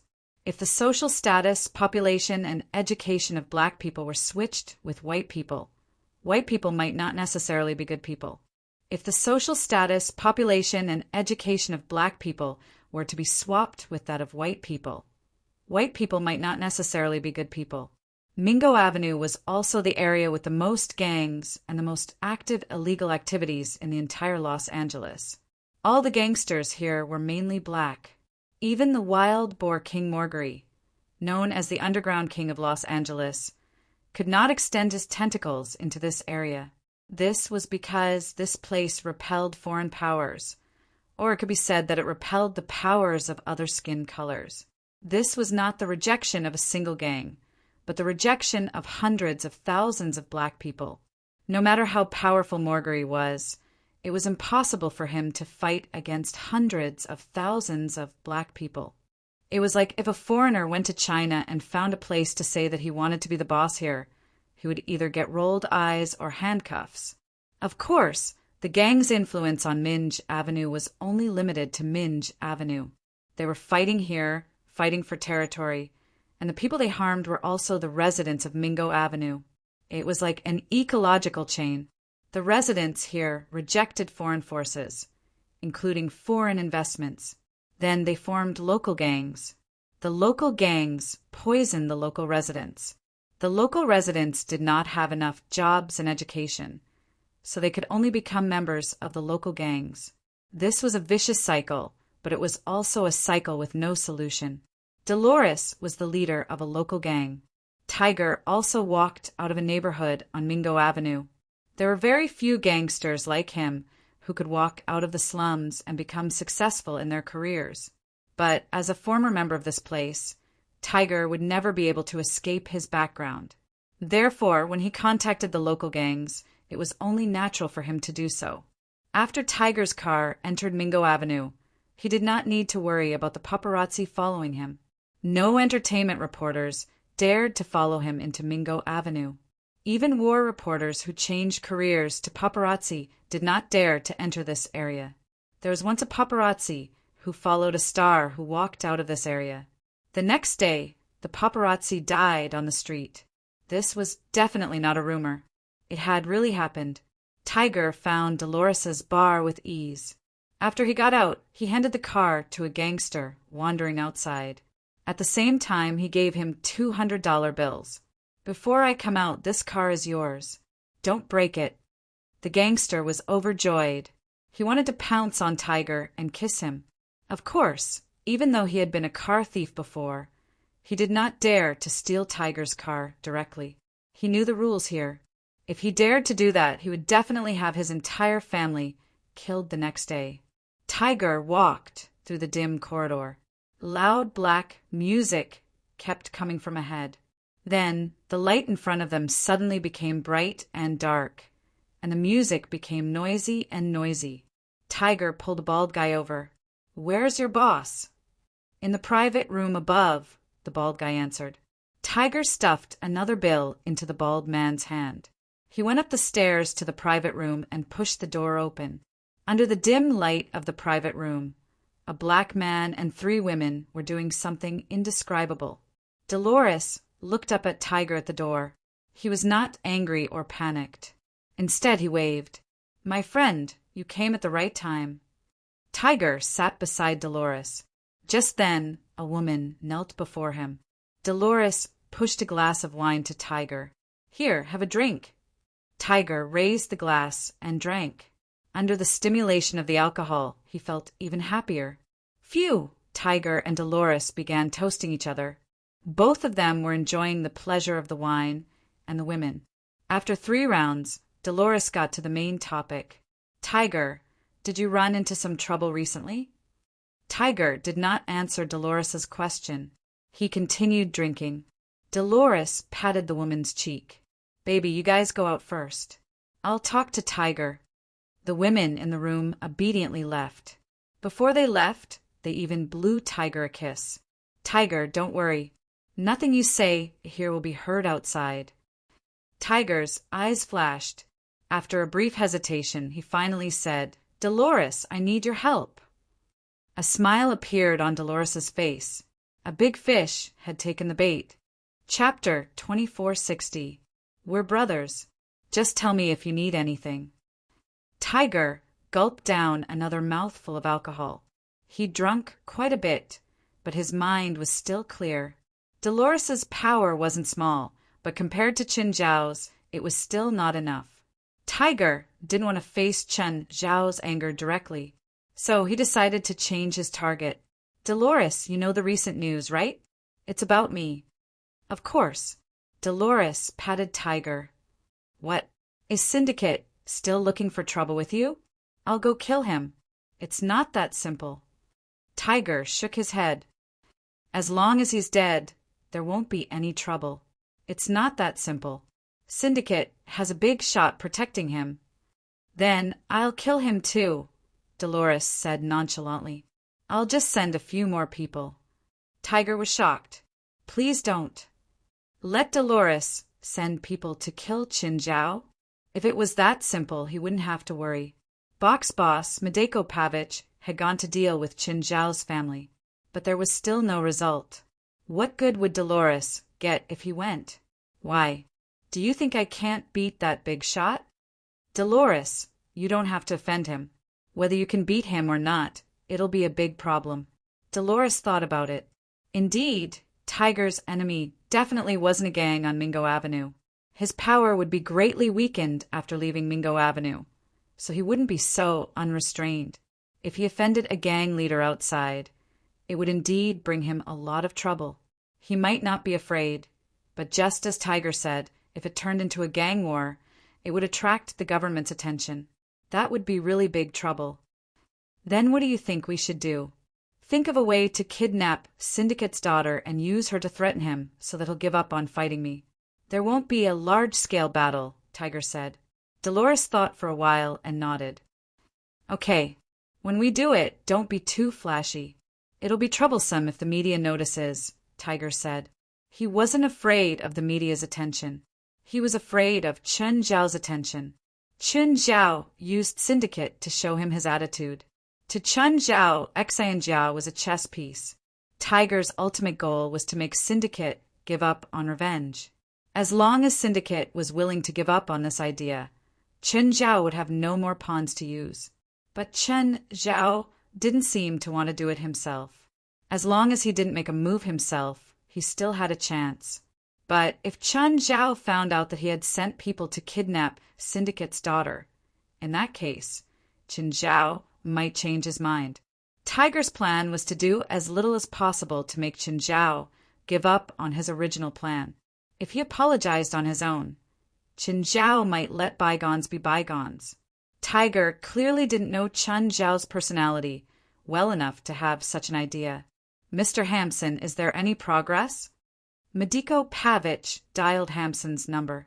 This time, Hampson's operation wasn't as clean as usual. Mr. Mayak, we seem to be in trouble. I sent 3 teams, 1 to deal with the target, and the other 2 to deal with the target's woman and child. The team dealing with the target's daughter and child discovered traces of a spiritualist beside them, so they haven't made a move yet. As for the team directly dealing with the target, I sent the most outstanding members of the younger generation, Shaq and Arsene Wenger, but the 2 of them have gone missing. I suspect that they've met with misfortune. Mr. Madeko, Hampson said coldly. You didn't say that we're dealing with spiritualists. I thought we were dealing with regular people. What? That Chinese guy is also in the same field? Madeko Pavich's expression changed. He didn't expect it either. He'd thought that the guy was rich. He didn't expect that the guy was also a spiritualist. Are there many spiritualists in the world? Not many, Hampson said. Very few. How strong is the guy? How strong can he be in this barren land of magic? Hampson sneered. He's from the East, but if he had some ability, he wouldn't have come to this magic desert. So you're saying that he's nothing? I'm just surprised. It's not too much trouble for me, Hampson said. Hampson said, it's just calling back the younger generation and exchanging a few of the 3rd generation. Then let's move quickly, Medek Pavich urged. But those third-generation people are too proud, Hamson said, troubled. I'm afraid they won't be willing to do it. Mediko Pavich was a bit unhappy. Wasn't he just asking for more benefits? If we can solve this, I'll add another 20%. Mr. Mediko, that's not what I mean. I really want the third-generation people to go, but they're really hard to control. Mr. Hamson, I know it's not easy for you, so I've decided to increase the funding by 50%. Thank you, Mr. Mediko. I'll try my best to convince them. All right, then I'll have to trouble you, Mr. Hamson. Mediko Pavich knew that Hamson had come out of his seclusion a few years ago. He was no longer as naive as he had been in the beginning. Moreover, he was no longer as helpless as he had been in the beginning. It was no longer possible for him to force them to be his dogs with just a few pieces of meat. It seemed that he had to find an opportunity to change the leader of a mortal crown. Of course, he still had a use for him at the moment. So Medeko hid his thoughts in his heart. After hanging up, Hamson's face immediately turned gloomy. Medeko Pavich was already dissatisfied with his constant demands. It seemed that he needed to find a new backer after getting the benefits this time. But Los Angeles was a good place. There were many rich people here, and it was much more fun than boring London. The most important thing was that the supernatural world here was too weak. It was not like England at all. When they left their seclusion, they were targeted. No matter what they did, they were suppressed by the rules. Even the establishment of a mortal crown had to be registered first. But Los Angeles did not have that feeling at all. No one came to talk to them about the rules here. Hamson felt that this was the most suitable place for a mortal crown to develop. It seemed that he needed to recruit everyone here. Chapter 2461. Manor, go and bring this person back. Uncle Hamson, this man is our main target in Los Angeles, right? Didn't you ask Shaq and Arsene to take care of this? Manuel was Hamson's nephew and could be considered Hamson's trusted aide. Manuel's parents had passed away a long time ago. Hamson had raised Manuel himself. Moreover, even his magic was taught by Hamson step by step. There was a small accident. This Chinese should be a spiritualist too. Shaq and Arsene are missing. They've probably met with misfortune. Be careful. I don't trust the others. Got it, Uncle Hamson. Also, have you found anything about the thing I asked you to find out? I've heard about the local spiritualists in L.A., but none of them are doing well. Plus, the people here don't really believe in magic, so it's not easy to find a big fish, Marnia said. Uncle Hamson, are we really going to develop here? Why don't we move to a place with a better foundation in the spiritual world? Hamson naturally knew what Manuel was talking about. Why was North America a magic desert? It wasn't just because of the short history. It was also because of the social structure here. People preferred to believe in the power of money. That was why they didn't believe in ghosts and gods. If people didn't have faith, there were even fewer spiritualists who could awaken. But why did most of the descendants of spiritualists awaken? Because they knew about the existence of magic, it was easier for them to awaken.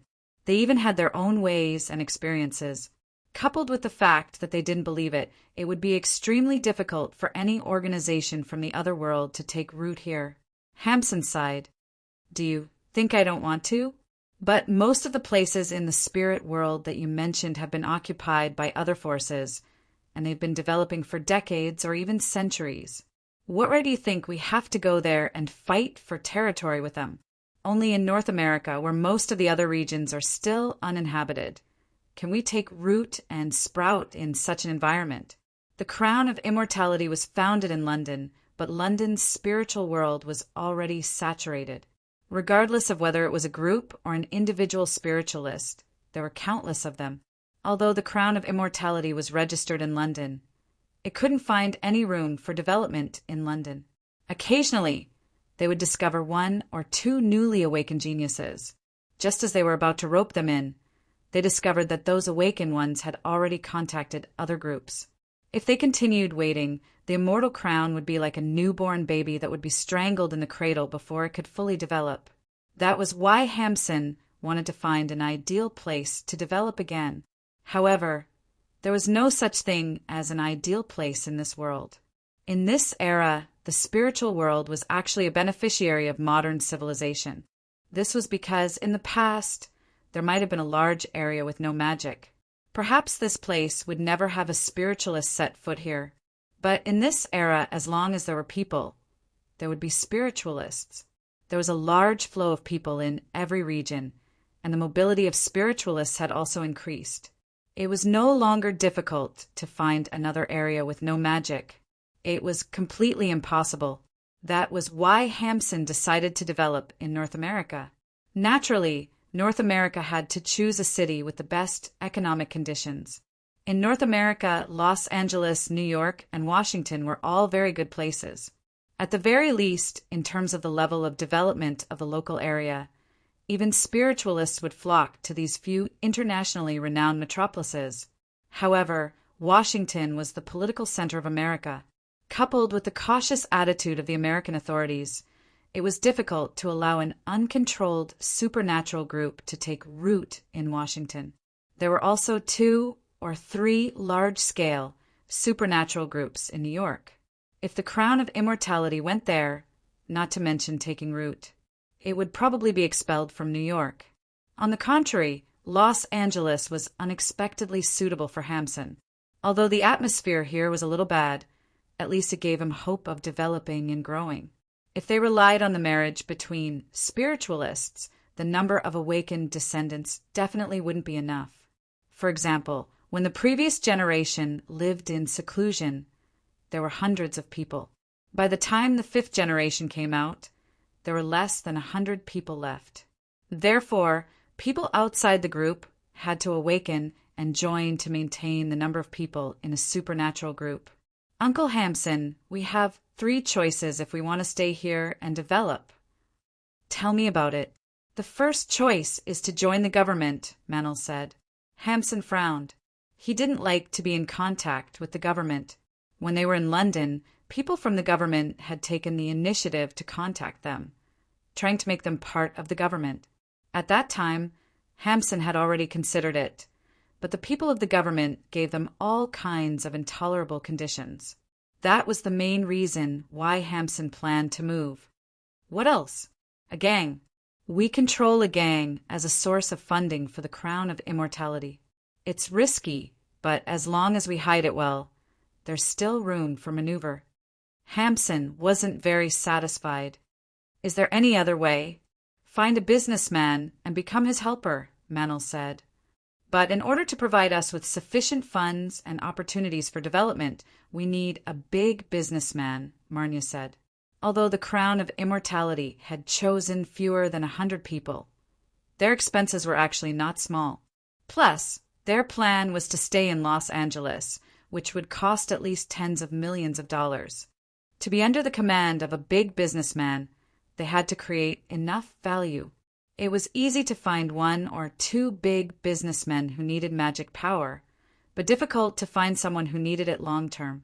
Of course, they could also find a business and rely on themselves. But this seemed to be the best way and also the most impossible choice. Relying on them, who had no modern business experience and all their knowledge was from the previous era, to do business. It would probably be a waste of money, no matter how much it was.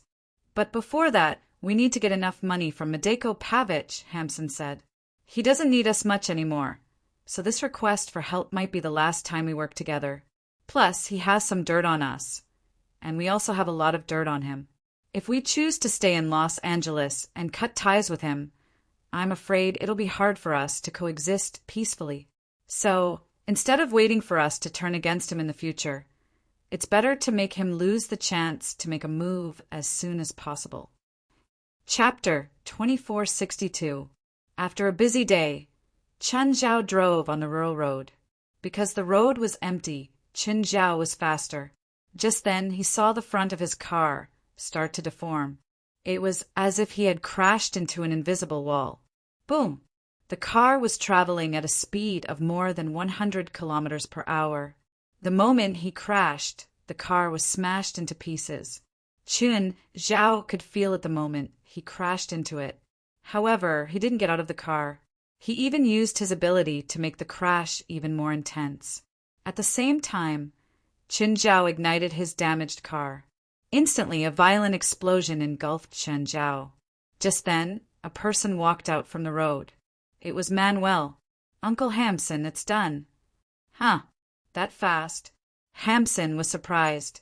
After all, the person had made Arsenal and Sark disappear. He should have some ability. Manuel was quite powerful, but since he was up against Chen Zhao, it shouldn't be that easy.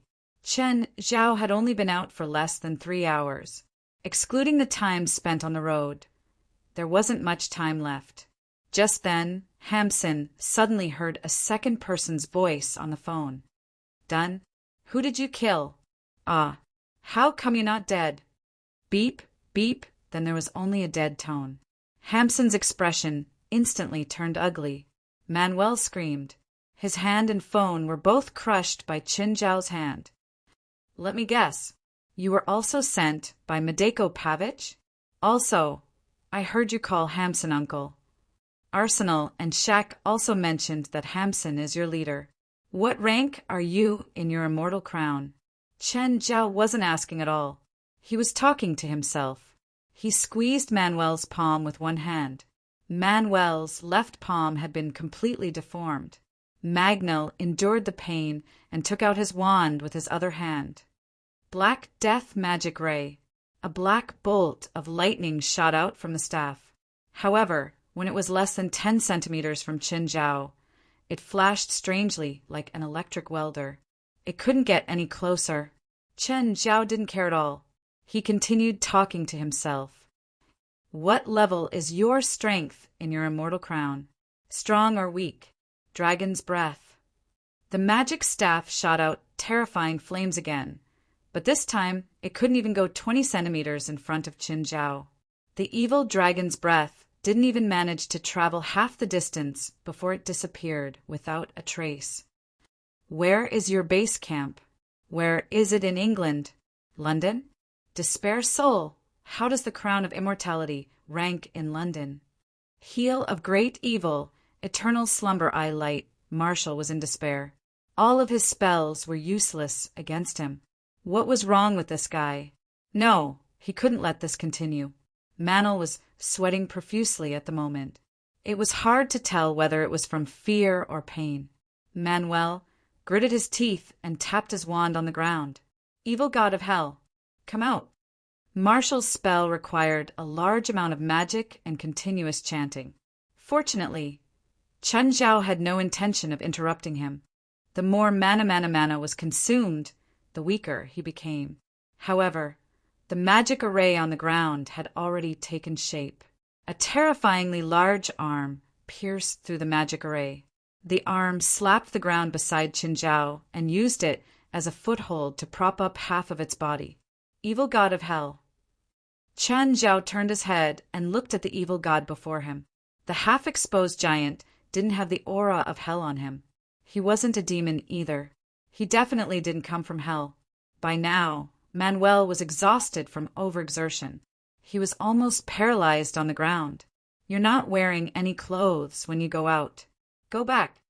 Chen Zhao pressed down with his left hand. Instantly, the power of the world turned into a giant palm. It slapped the giant's head, who hadn't climbed out of the magic array yet. Bang! Half of the giant's body was smashed. Then the magic array disappeared.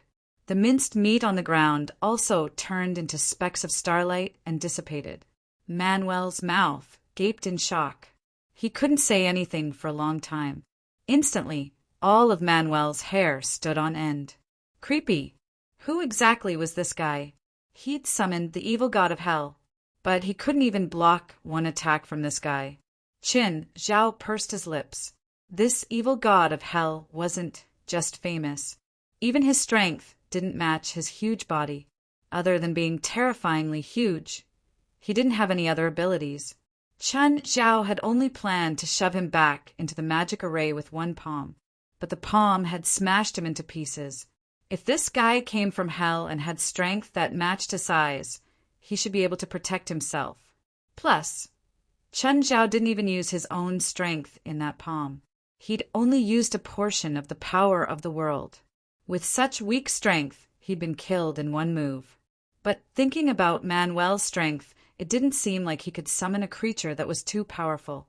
Chen Zhao had thought that the evil god of hell was similar in size to the abyss demons. Their strength should be similar too. But other than their sizes, there wasn't anything similar.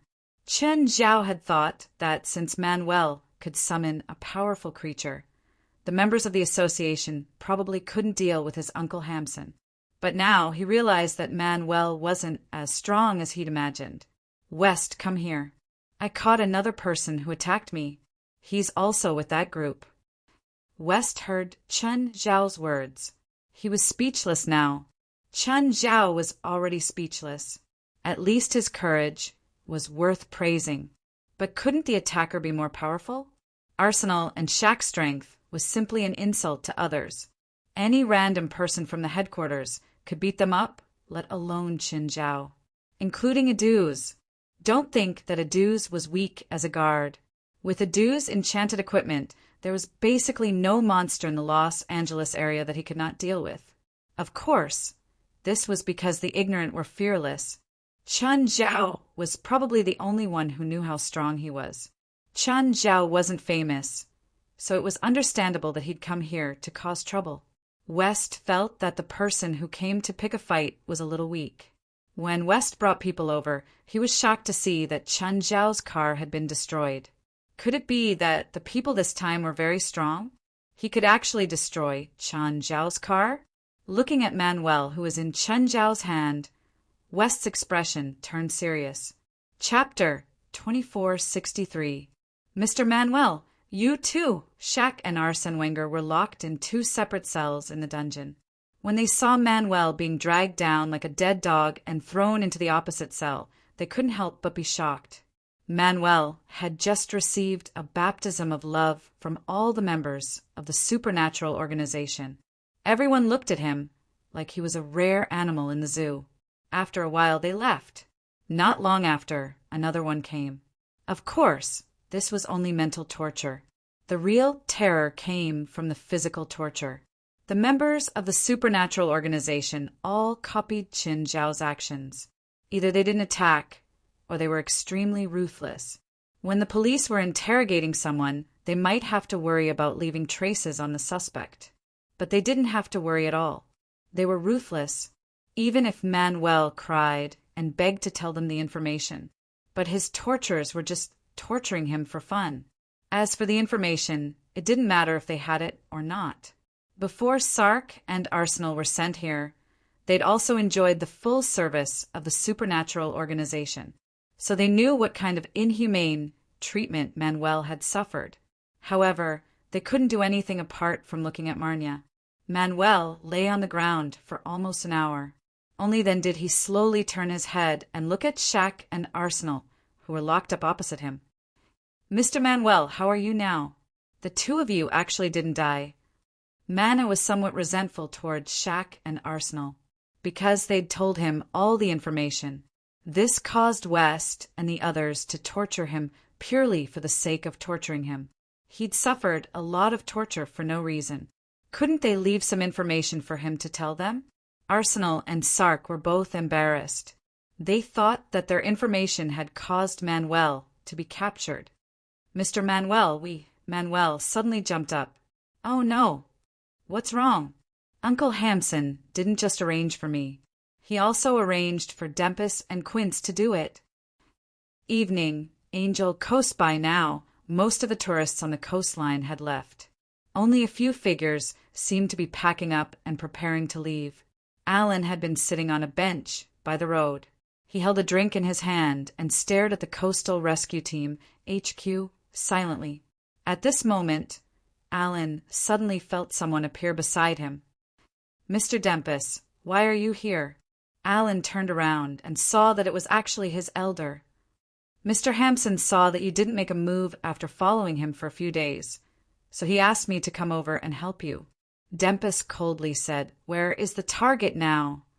"She's out," Alan said as he pointed in the direction of the coastal rescue team. Phalai walked out of the coastal rescue team. Just then, Jalanash and NAR walked over. "Miss Phalai, are you off work?" "Yes, we can go back now." "Jalanash, someone's looking this way," NAR said. Jalanash raised an eyebrow. "Who is it?" "I don't know where they came from, but they are not weak. They are in." Nar said, "Don't point. Pretend you didn't find anything." "Get in the car," Jalanash said. "Miss Phalai, drive the car to a remote place."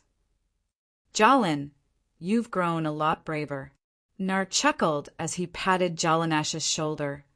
"I still have you," Jalanash said calmly. "I didn't say I was going to help." "Fine, since I'm living and eating. I'll reluctantly help you this time." Jalanash wondered if she should look for a few detection and perception spells later. She actually didn't realize that someone was watching them at all. Then the three girls got in the car and left. Actually, they didn't need to drive to a remote place, because Minghua Villa was already very remote. According to Nar, the two people who were monitoring them had been following them. "President, we're on the way back to Minghua Villa. There's a car following us." Jalanash was confident that she could take care of the stalker alone. But just to be safe, she decided to inform Qinzhao. "Huh, I know. Where are you now?" "We're about to enter the coastal highway. I'm at home," Qinzhao said. "I'll come out now." Dempus, who was following them, saw that this place was already remote enough. "Speed up and knock over the car in front," Dempus said. Alan immediately sped up and chased after the car in front. "They're going to attack." Looking at the car behind them, Jalanash said, "They're speeding up. It looks like they're going to hit us." But just then, Phalai suddenly sped up. She was only driving an ordinary four-seater today, but it was still a luxury car. Its performance was much better than Alan's and Dempus's cars. Phalai didn't plan on letting the stalker hit the back of her car. After all, if she was hit, the repair fees wouldn't be small. "Can you open the sunroof?" Anair asked. "What are you going to do?" "I'll go up and give them a shot." Phalai looked at Jalanash beside her. Jalanash looked at Anair and asked hesitantly, "Are you sure?" "Of course, trust me," Anair said confidently. Seeing Anair's confidence, Jalanash still let Phalai open the sunroof. "Be careful. Don't fall." Nar, however, climbed out of the sunroof and stood on the roof of the car. "What's with that girl? What does she want?" Alan asked from the car behind. "She seems to want to attack us from so far away." "Then don't worry, I'm here." "I'll drive your car," Dempus said confidently. At this time, Nar, who was standing on the roof, had already started to release magic. Anair opened his arms and slightly spread them back. Then he took a deep breath. Dempus was still full of confidence. "Mr. Dempus, shouldn't we do some defense?" "No need. That girl is more than 30 meters away from us. No matter what magic it is, its power will be greatly reduced after hitting us. Also, she's young, so she won't be that strong. It's not too late for me to attack after she attacks." "If we attack rashly now, we might make a mistake," Dempus said calmly. At this moment, Nar suddenly shouted and swung his arm forward. "Storm's breath!" An elementalist?" Dempus raised his eyebrows. "But the lethality of wind magic is too small." But just as Dempus finished speaking, the car he and Alan were in suddenly bounced up. At high speed, the car suddenly rolled over. Chapter 2464. Under normal circumstances, Nar's breath of the storm couldn't flip a car. A small car weighed more than 1,500 kilograms. Flipping it over required a wind speed of at least 140 meters per second. Normal wind magic couldn't create such a wind speed. But nothing was absolute in this world. Nar was smart too. Dempus and Alan's car was in motion. Moreover, Nar used the leverage principle. She didn't release magic directly at the car behind her. After calculating the distance and speed of the car behind her, she released breath of the storm on the ground. When the breath of the storm landed on the ground, it formed an angular reflection, forming a local storm at a small angle. Just then, the car behind came over. The local storm directly affected the bottom of the car. In addition, the inertia from the speed of the car behind made it much less force needed to flip it over. That was how the previous results came about. But what really flipped the car over was its own speed. Nar's breath of the storm was a guide. Even Jalanash was surprised. At that moment, Qin Zhao, who was in the night sky, also exclaimed, "What a beautiful attack!" He'd met that girl once when Jalanash had sent Phalai home yesterday, because her magic level was at least half that of Jalanash. Qin Zhao didn't expect her to be so good at wind magic. After all, Qin Zhao had seen Jalanash use wind magic before. It definitely couldn't have such an effect. Just when everyone thought that the situation was settled, suddenly, the window of the car on the road was kicked open. Dempus climbed out of the car in a sorry state. There was blood on his forehead. He'd clearly been injured. Qin Zhao was surprised that he still had the strength to climb out. Under the perception of the small world, Qin Zhao realized that Alan's injuries were more serious. At least Alan had lost the ability to fight. Dempus looked angrily at the car that was gradually moving away. All of a sudden, Dempus' figure flashed as he charged out. Speed type. Qin Zhao raised an eyebrow. So fast. Nar also realized that Dempus had caught up.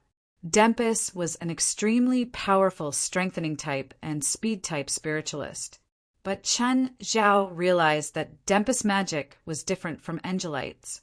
An elite had directly added magic to his body, but Dempus acceleration magic was applied to his legs. His upper body did not speed up. In terms of speed, he was no match for an elite. However, this method of acceleration also had its advantages.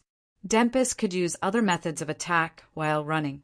This was also an advantage that an elite did not have. Angelite's magic and bloodline were very simple. They only increased his speed and slightly increased his physical strength. Apart from that, he also had an attack method similar to Qin Zhao's fist shadows. However, this kind of attack was also based on physical effects, not magic. Dempus pointed his magic staff at the car in front. Go to hell! The magic staff in Dempus' hand burst forth with a terrifying electric arc. Oh no, turn! An AR exclaimed. But at that moment, the terrifying electric arc was suddenly blocked by something. Nar couldn't see it clearly. He could only see the terrifying arc bursting out a strong curtain of electricity more than 20 meters behind him. What's going on? Who was the one who used his body to block that guy's attack? Stop the car! The car did not stop because it was completely unnecessary. No need, Phalai said. We'll only cause trouble if we go. She knew that she was just a normal person. She discussed this with Qin Zhao before, when both of them were in danger. Should she stay and face it together with Qin Zhao? In the end, the result was that if she stayed, Qin Zhao's chances of winning would be lower. Facing it together wasn't the best result. When there was a chance to leave the danger zone, Phalai should find a chance to escape first. This is our president's private territory, Jalanash said matter-of-factly. Do you think someone can attack Miss Phalai here? Was it your president who attacked us? Nar asked. Aren't we going to help your president? The guy who attacked us is really strong. No need. Qin can solve the problem, Phalai said confidently. She didn't know how strong Qin Zhao was either. However, he was definitely stronger than the enemy who attacked them. The people of the supernatural organization had said more than once that Qin Zhao was one of the strongest humans in the world. Other than a nuclear attack, they couldn't think of any way to kill Qin Zhao. Of course, Dempus didn't know. Even if he did, he wouldn't believe it. However, his fearlessness and ignorance didn't change the result. With the obvious difference in power, he couldn't change the result no matter what he did. After 2 magic attacks didn't work, he immediately planned to escape. But his speed enhancement spell couldn't surpass Chen Zhao's speed. Chen Zhao easily blocked Dempus' escape route again.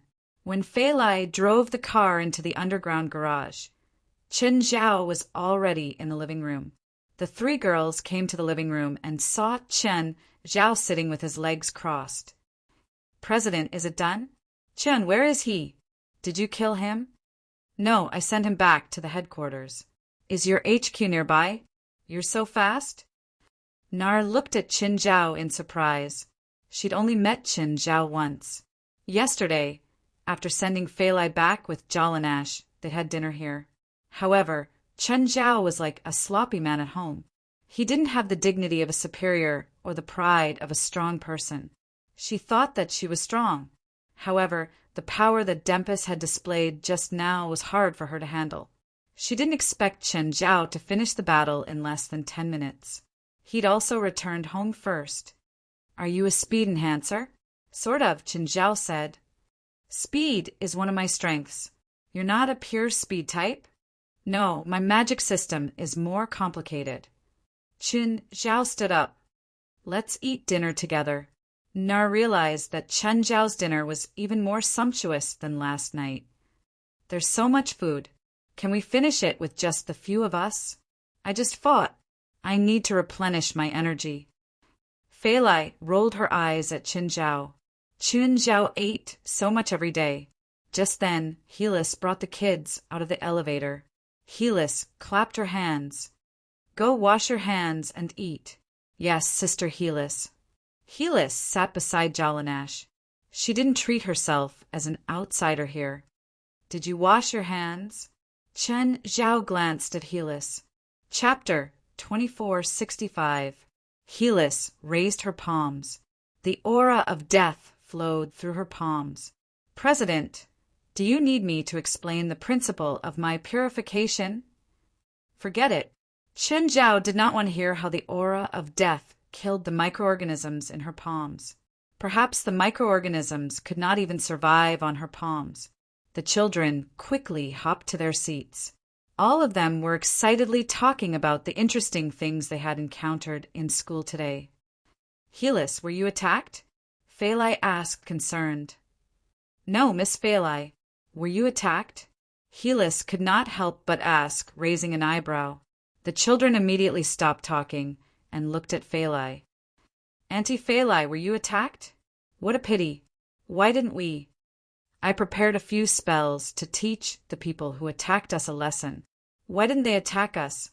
The adults at the table all had dark expressions.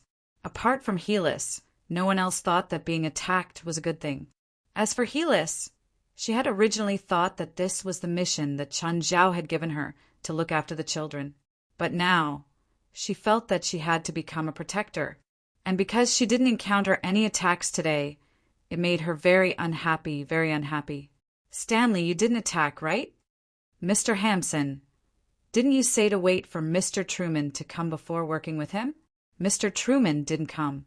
"That's good, that's good. If he contacts you, tell him immediately not to attack for now." "Huh. Why?" "Manel, Allen, and Dempus all failed. We've completely lost contact with them now." "Huh. Mr. Hampson, why didn't you contact Mr. Truman directly?" "I can't." "Then could he already?" "No." Hampson knew Truman very well. In the third generation, Truman's magic talent and abilities were the most outstanding. Even Hampson himself was not confident that he could deal with Truman. However, Truman had a huge flaw. He had no self-control, especially when it came to drinking. To put it bluntly, he was a drunkard, a terrible drunkard. Most of the time, he would get drunk and delay his mission. Those juniors might not know, but Hampson understood Truman too well. After all, Truman was his direct disciple, and the student had surpassed his master. In the third generation, Truman was the youngest, but he was also the most outstanding. If he was given another 10 years to reach the average age of the other third generation, his strength would definitely be enough to kill him on the beach. "Go to the bars and have a look. Maybe you can find him." Hampson thought for a moment and said, "Forget it. I will get someone to divine his location.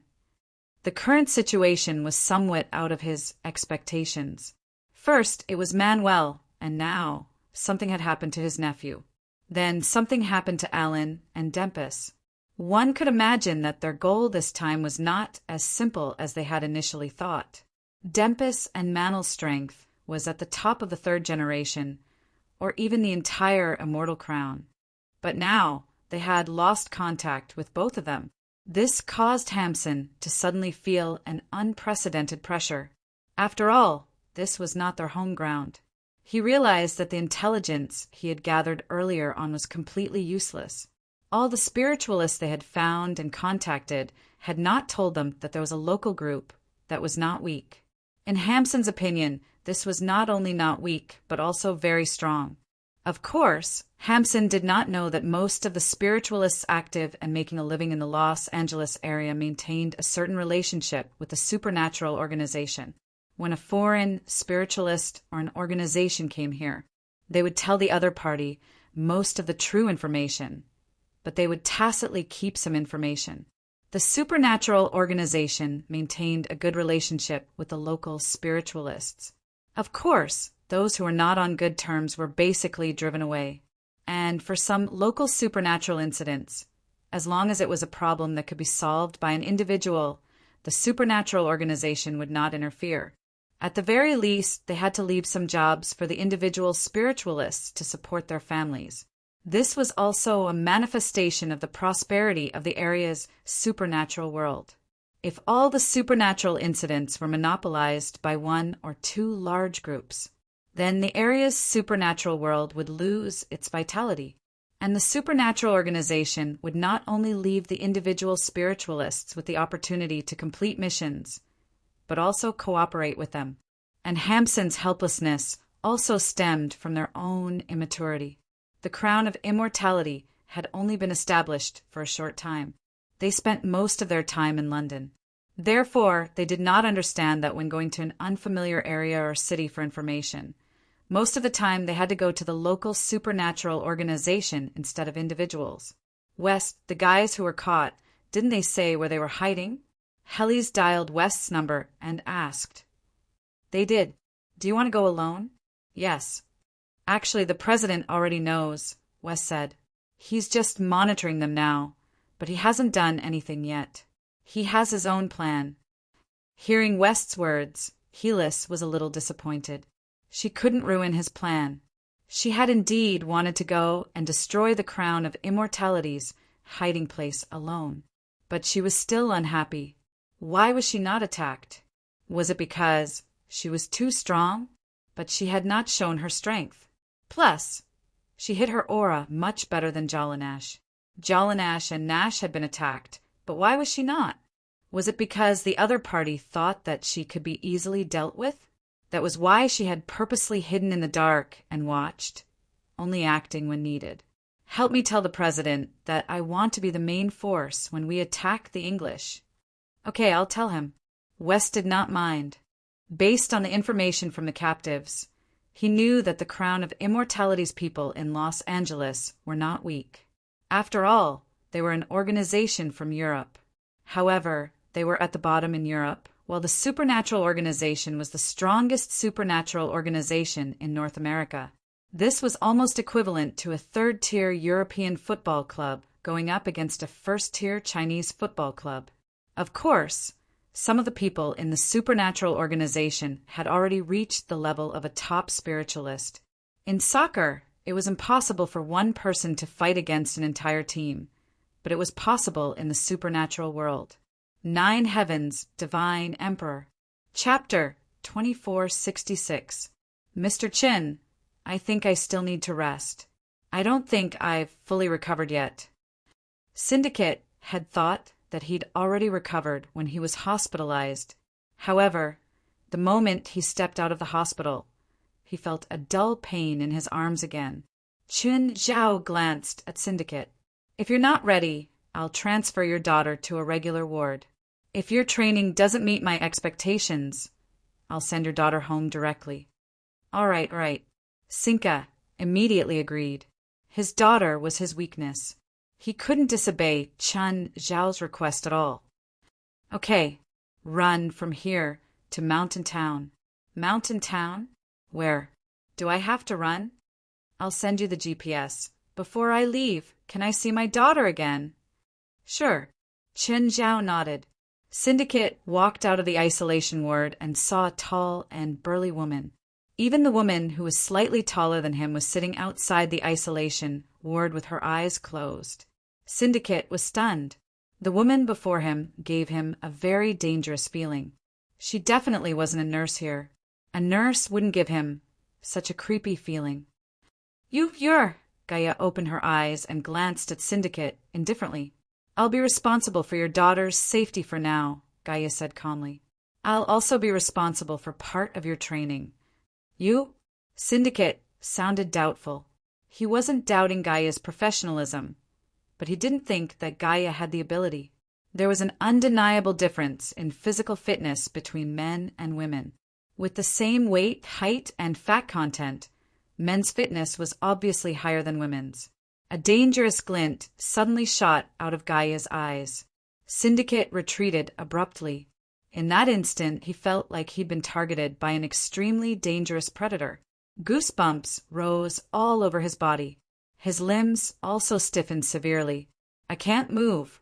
Syndicate suddenly realized that his body was completely frozen. He couldn't move at all. The next moment, a smile appeared on Gaia's face. At the same time, Syndicate's body was no longer restrained. Not bad, Gaia said with a smile, as expected of a professional boxer who's fought in the ring.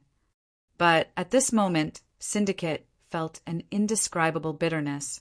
He didn't understand what was wrong with this woman. However, he knew that if they were in the ring, this woman could KO him in an instant, because it was impossible to resist the suffocating pressure in the instant she made her move. Did Mr. Qin send you here? Tiger is half her disciple. Just then, Chen Zhao walked over. Xian Jia was dazed. Tiger was her disciple? But if you want to accept my technical training, please complete his physical training first, Gaia said, pointing at Chen Zhao. Hinga looked at the glass window, the peaceful daughter. Take care of my angel, thank you. This time, Syndicate finally made up his mind. Xian Jia held the phone and looked at the navigation.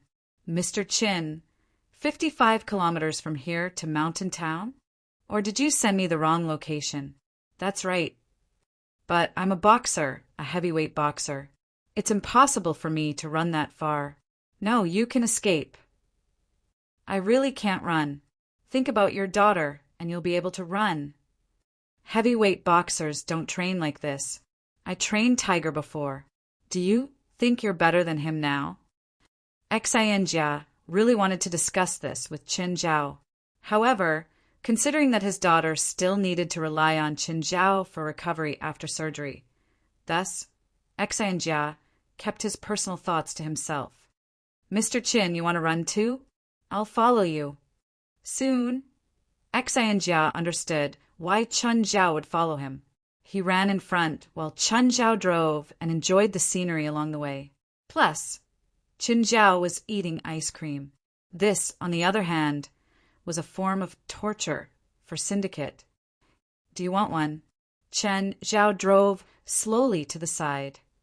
It's high-calorie food. It's not healthy. Only if I say it's not healthy, Chen Zhao said matter-of-factly. Because he was the authority, his words were the truth. People needed to be forced. If they didn't, they wouldn't know where their limits were. Xian Jia couldn't believe that he'd actually run 55 kilometers. What did 55 kilometers mean? It was longer than a marathon. However, it would take Sin nearly 13 hours to complete the task. He'd run from morning to 9 at night. He wasn't a marathon runner to begin with. He didn't know how to allocate his stamina at all. In addition, he was twice as heavy as an ordinary long-distance runner. It was a huge test for his stamina and endurance. However, whenever he thought of his daughter, he'd be filled with fighting spirit. It could be said that his daughter was the one who supported him. When he reached his destination, he lay on the grass beside the road, panting. As an athlete, You should know that there is a possibility of cardiac arrest if you suddenly lie down after a strenuous exercise. Fuck, I don't care. I don't even want to move now, Jia cursed. Just then, Qin Zhao's phone rang. Okay, got it, Qin Zhao replied briefly. After hanging up, Qin Zhao said, get in the car. Where are we going? Gaia caught a few people who tried to approach the isolation room. Qin Zhao said. Jia jumped up from the ground. How's my daughter? She's fine. She's fine. After Jia got in the car, he started urging Qin Zhao to drive faster, faster and faster. It took them less than 20 minutes to cover a distance of more than 50 kilometers. Jia hurriedly jumped out of the car. He was about to run into the building when Qin Zhao stopped him. Don't run so fast. They don't know the building. Where is it then? On this rooftop. Jia and Qin Zhao went to the rooftop. Jia immediately saw a few people lying before Gaia. They were all black. They were all lying on the ground, clutching their body parts and wailing. One or two of them had clearly broken arms and legs. Gaia, did you find out where they came from? Yeah, I think they were sent by someone called Dolores, Gaia said. Dolores? Who? It should be a gang leader. I'll ask someone. Qin Zhao was about to take out his phone when Jia said with a serious expression, I know who he is. Oh. Chapter 2467. Who's Dolores? Do you know Mingo Avenue? Yes, it's full of gangs, Qin Zhao said. Dolores is the leader of one of the black gangs on Mingo Avenue, Syndicate said with a serious expression. Qin Zhao narrowed his eyes. Look after his daughter, Gaia said. I'll go take a look at Mingo Avenue. Sure. Qin Zhao nodded. Syndicate, come with me. Help me point out their gathering place, Gaia said. Dolores is the leader of a gang. He has 4 gunmen with him all year round. He also has at least 100 underlings at his gathering place. Most of them are armed. I know, Gaia said indifferently. But, Syndicate, you have to understand that they're here to hurt your daughter, not to play with her. Qin Zhao patted Syndicate's shoulder. Are you sure you want to hesitate here? Let's not care about their motives. Since they came once, they can come again. Hearing Qin Zhao's words, he looked at the gangsters on the ground. Forget it, I'll go all out. At worst, I'll just die. Don't worry. Gaia will protect you, Qin Zhao said. I don't need a woman to protect me. Qin Zhao glanced at Gaia and then at Syndicate. That's for the best, Qin Zhao said, smiling. Along the way, Syndicate, who had gradually recovered from his anger, started to worry again. Gaia, shouldn't we get some weapons? I know a gun shop. He has a bunch of weapons that don't need to be registered.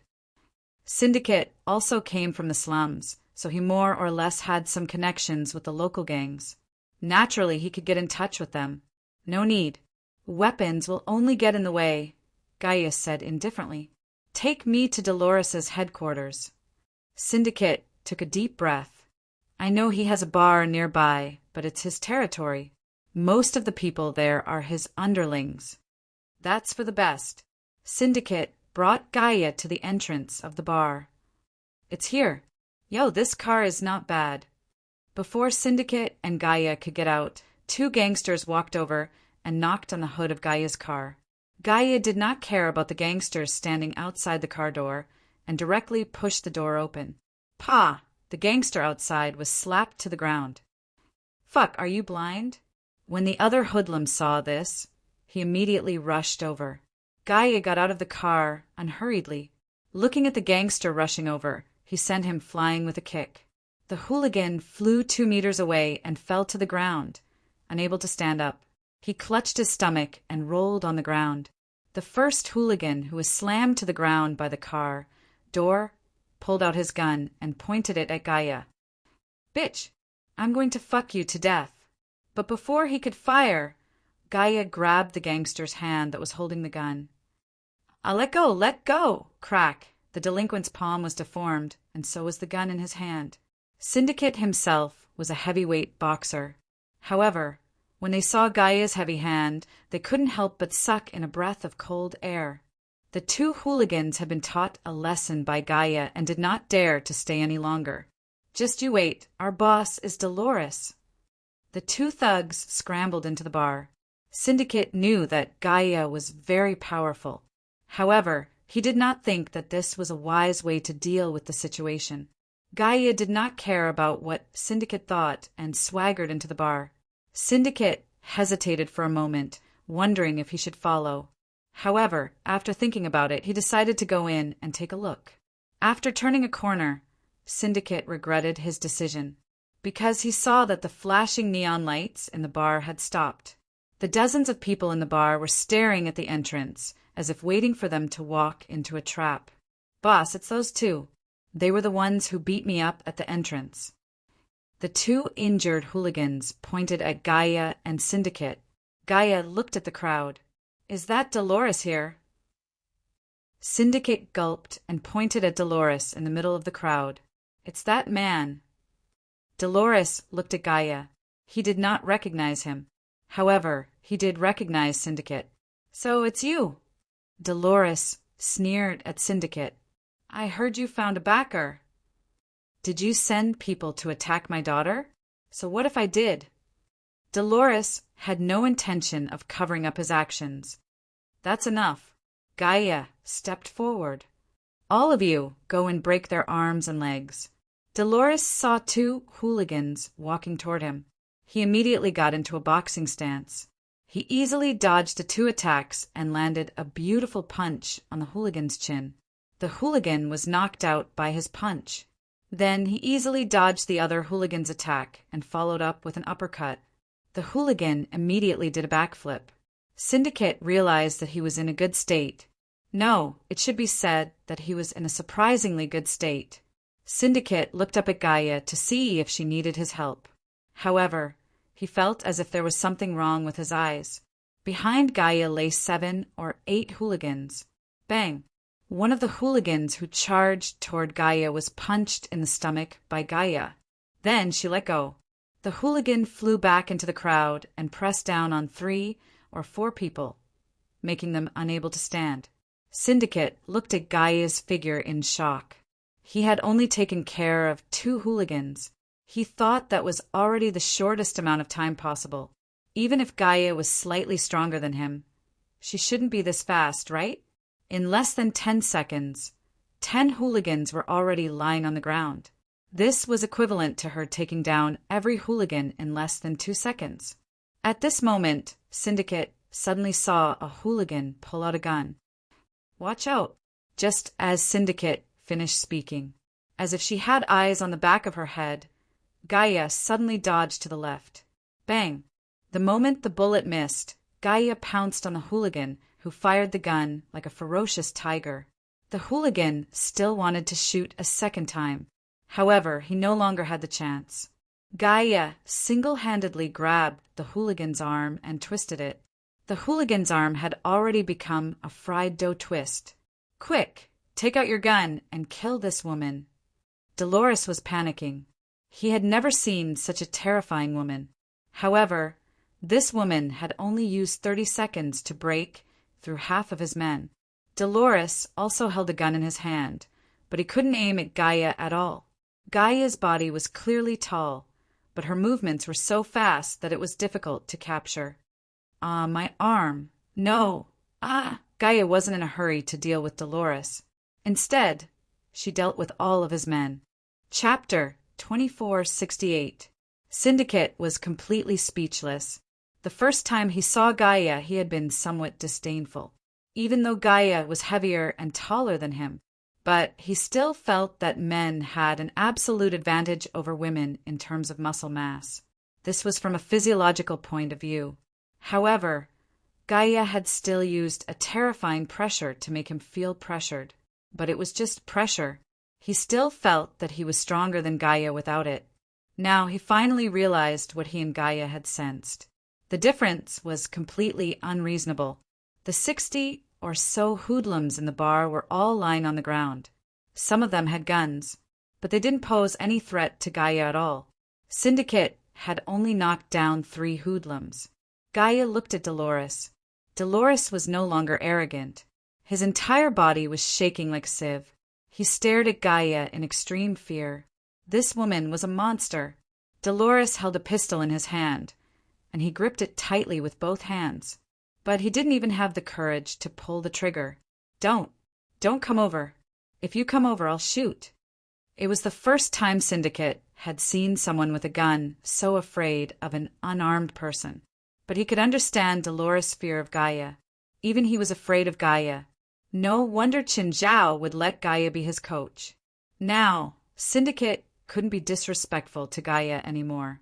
Gaia took a step forward and kicked Dolores in the chest. Dolores crashed through the fiber board behind him and flew several meters away, crashing into the wall. The pistol he hadn't been holding properly was now on the ground. Don't come over. How much money do you want? I have money. Gaia lifted Dolores with one hand. Dolores wasn't small, but before Gaia's monstrous strength and tall body, Dolores was like a child. He was lifted up without any resistance. How dare you touch someone that my boss wants to protect? How much money does your boss give you? I'll give you more. I have money, a lot of money. Dolores seemed to be grasping at the last straw. He felt that since others could bribe this monstrous woman in front of him, he could too. As long as the problem could be solved with money, then it wasn't a problem. Although he was just a gang leader, he actually controlled a few of the most lucrative illegal businesses. It was just that it was not convenient to take out that money. However, if it was used to bribe them, then there would be no problem. Gaia ignored Dolores's cries. Who told you to attack the daughter of the syndicate? Gaia asked. If I tell you, will you let me go? Gaia reached for Dolores's shoulder. Crack! Dolores' shoulder shattered. This was accompanied by Dolores' tragic wails. Gaia's expression was still cold. Who told you to do this? It's Tiger! It's Tiger! Dolores did not have the awareness to keep a client secret, especially when it came to his own safety. He was willing to pay any price to save his own life. Plus, Dolores hated Tiger to the core. If it wasn't for him, he wouldn't have provoked such a terrifying monster. Gaia and Syndicate both looked as if they had known this would happen. Of course, Syndicate was even angrier. It's really his mother. Gaia was somewhat disappointed. When Chen Zhao told her what Tiger had done in the past year, Gaia still did not want to believe it. Her feelings for Tiger were similar to Qin Zhao's. In her eyes, Tiger was still a big boy. No matter how bad he was, how bad could he be? But at this moment, Tiger really disappointed her. This disappointment soon turned into anger. Gaia casually threw Dolores before Syndicate. Lady Gaia, this is... do whatever you want to him. Dolores could no longer stand up, but he was even more terrified. His life was hanging by a thread. Dolores looked at Syndicate pleadingly. Syndicate, forgive me. I know I was wrong. Please, I won't do it again. Let you go? You'll take revenge on me after you recover? I really won't do it again. Whether you will or not, I won't let you go. Actually, Syndicate was just bluffing. Putting aside his identity as a boxer, he was just a normal person. How would he dare to kill someone? And there was more than one gangster here. There were witnesses everywhere. Lady Gaia, what do we do now? Do we really kill his mother? Gaia glanced at Dolores. Forget it. I'll get a professional to deal with this. A professional? Syndicate thought that Gaia would call a wave of killers. In the end, he called for a garbage truck. Henry came with a group of people. Regardless of whether they were dead or alive, they were all stuffed into the truck. Gaia, what do we do with these people? Kill them and use them as fertilizer? Or keep them as dogs? Bring them back first. See if we can get any useful information from them. If we can't get anything, we'll sink their money to the bottom of the lake. Syndicate was a bit worried. Lady Gaia, are they trustworthy? More than you, Gaia said calmly. Henry and the others were on their side, but Syndicate wasn't. Okay, it's getting late. Find a car and go back. I won't send you, Gaia said. Also, regarding Chen's training plan, you better not be lazy. You should know that you're useful to him. But if you can't meet his expectations, you better pray that you're lucky enough. Syndicate shuddered in fear. Overnight, everyone on Mingo Avenue knew about it. Something strange had happened here last night. Dolores had disappeared along with his dozens of underlings. Judging from the scene in the bar under Dolores' name, there had definitely been a chaotic battle here. Not only was the scene a mess, but there were also many bloodstains. Dolores and his underlings had all disappeared. Who could have abducted Dolores and his subordinates in a single night? Dolores wasn't weak at all. However, without a leader, Dolores' underlings ran into walls like headless flies. It was also because of this that many gangs on Mingo Avenue suddenly became well-behaved. However, when Tiger heard this, his reaction and feeling were completely different from other people's. Did you find out? Yes, I did. At the entrance of the bar, 2 tall people went in. One of them was a woman.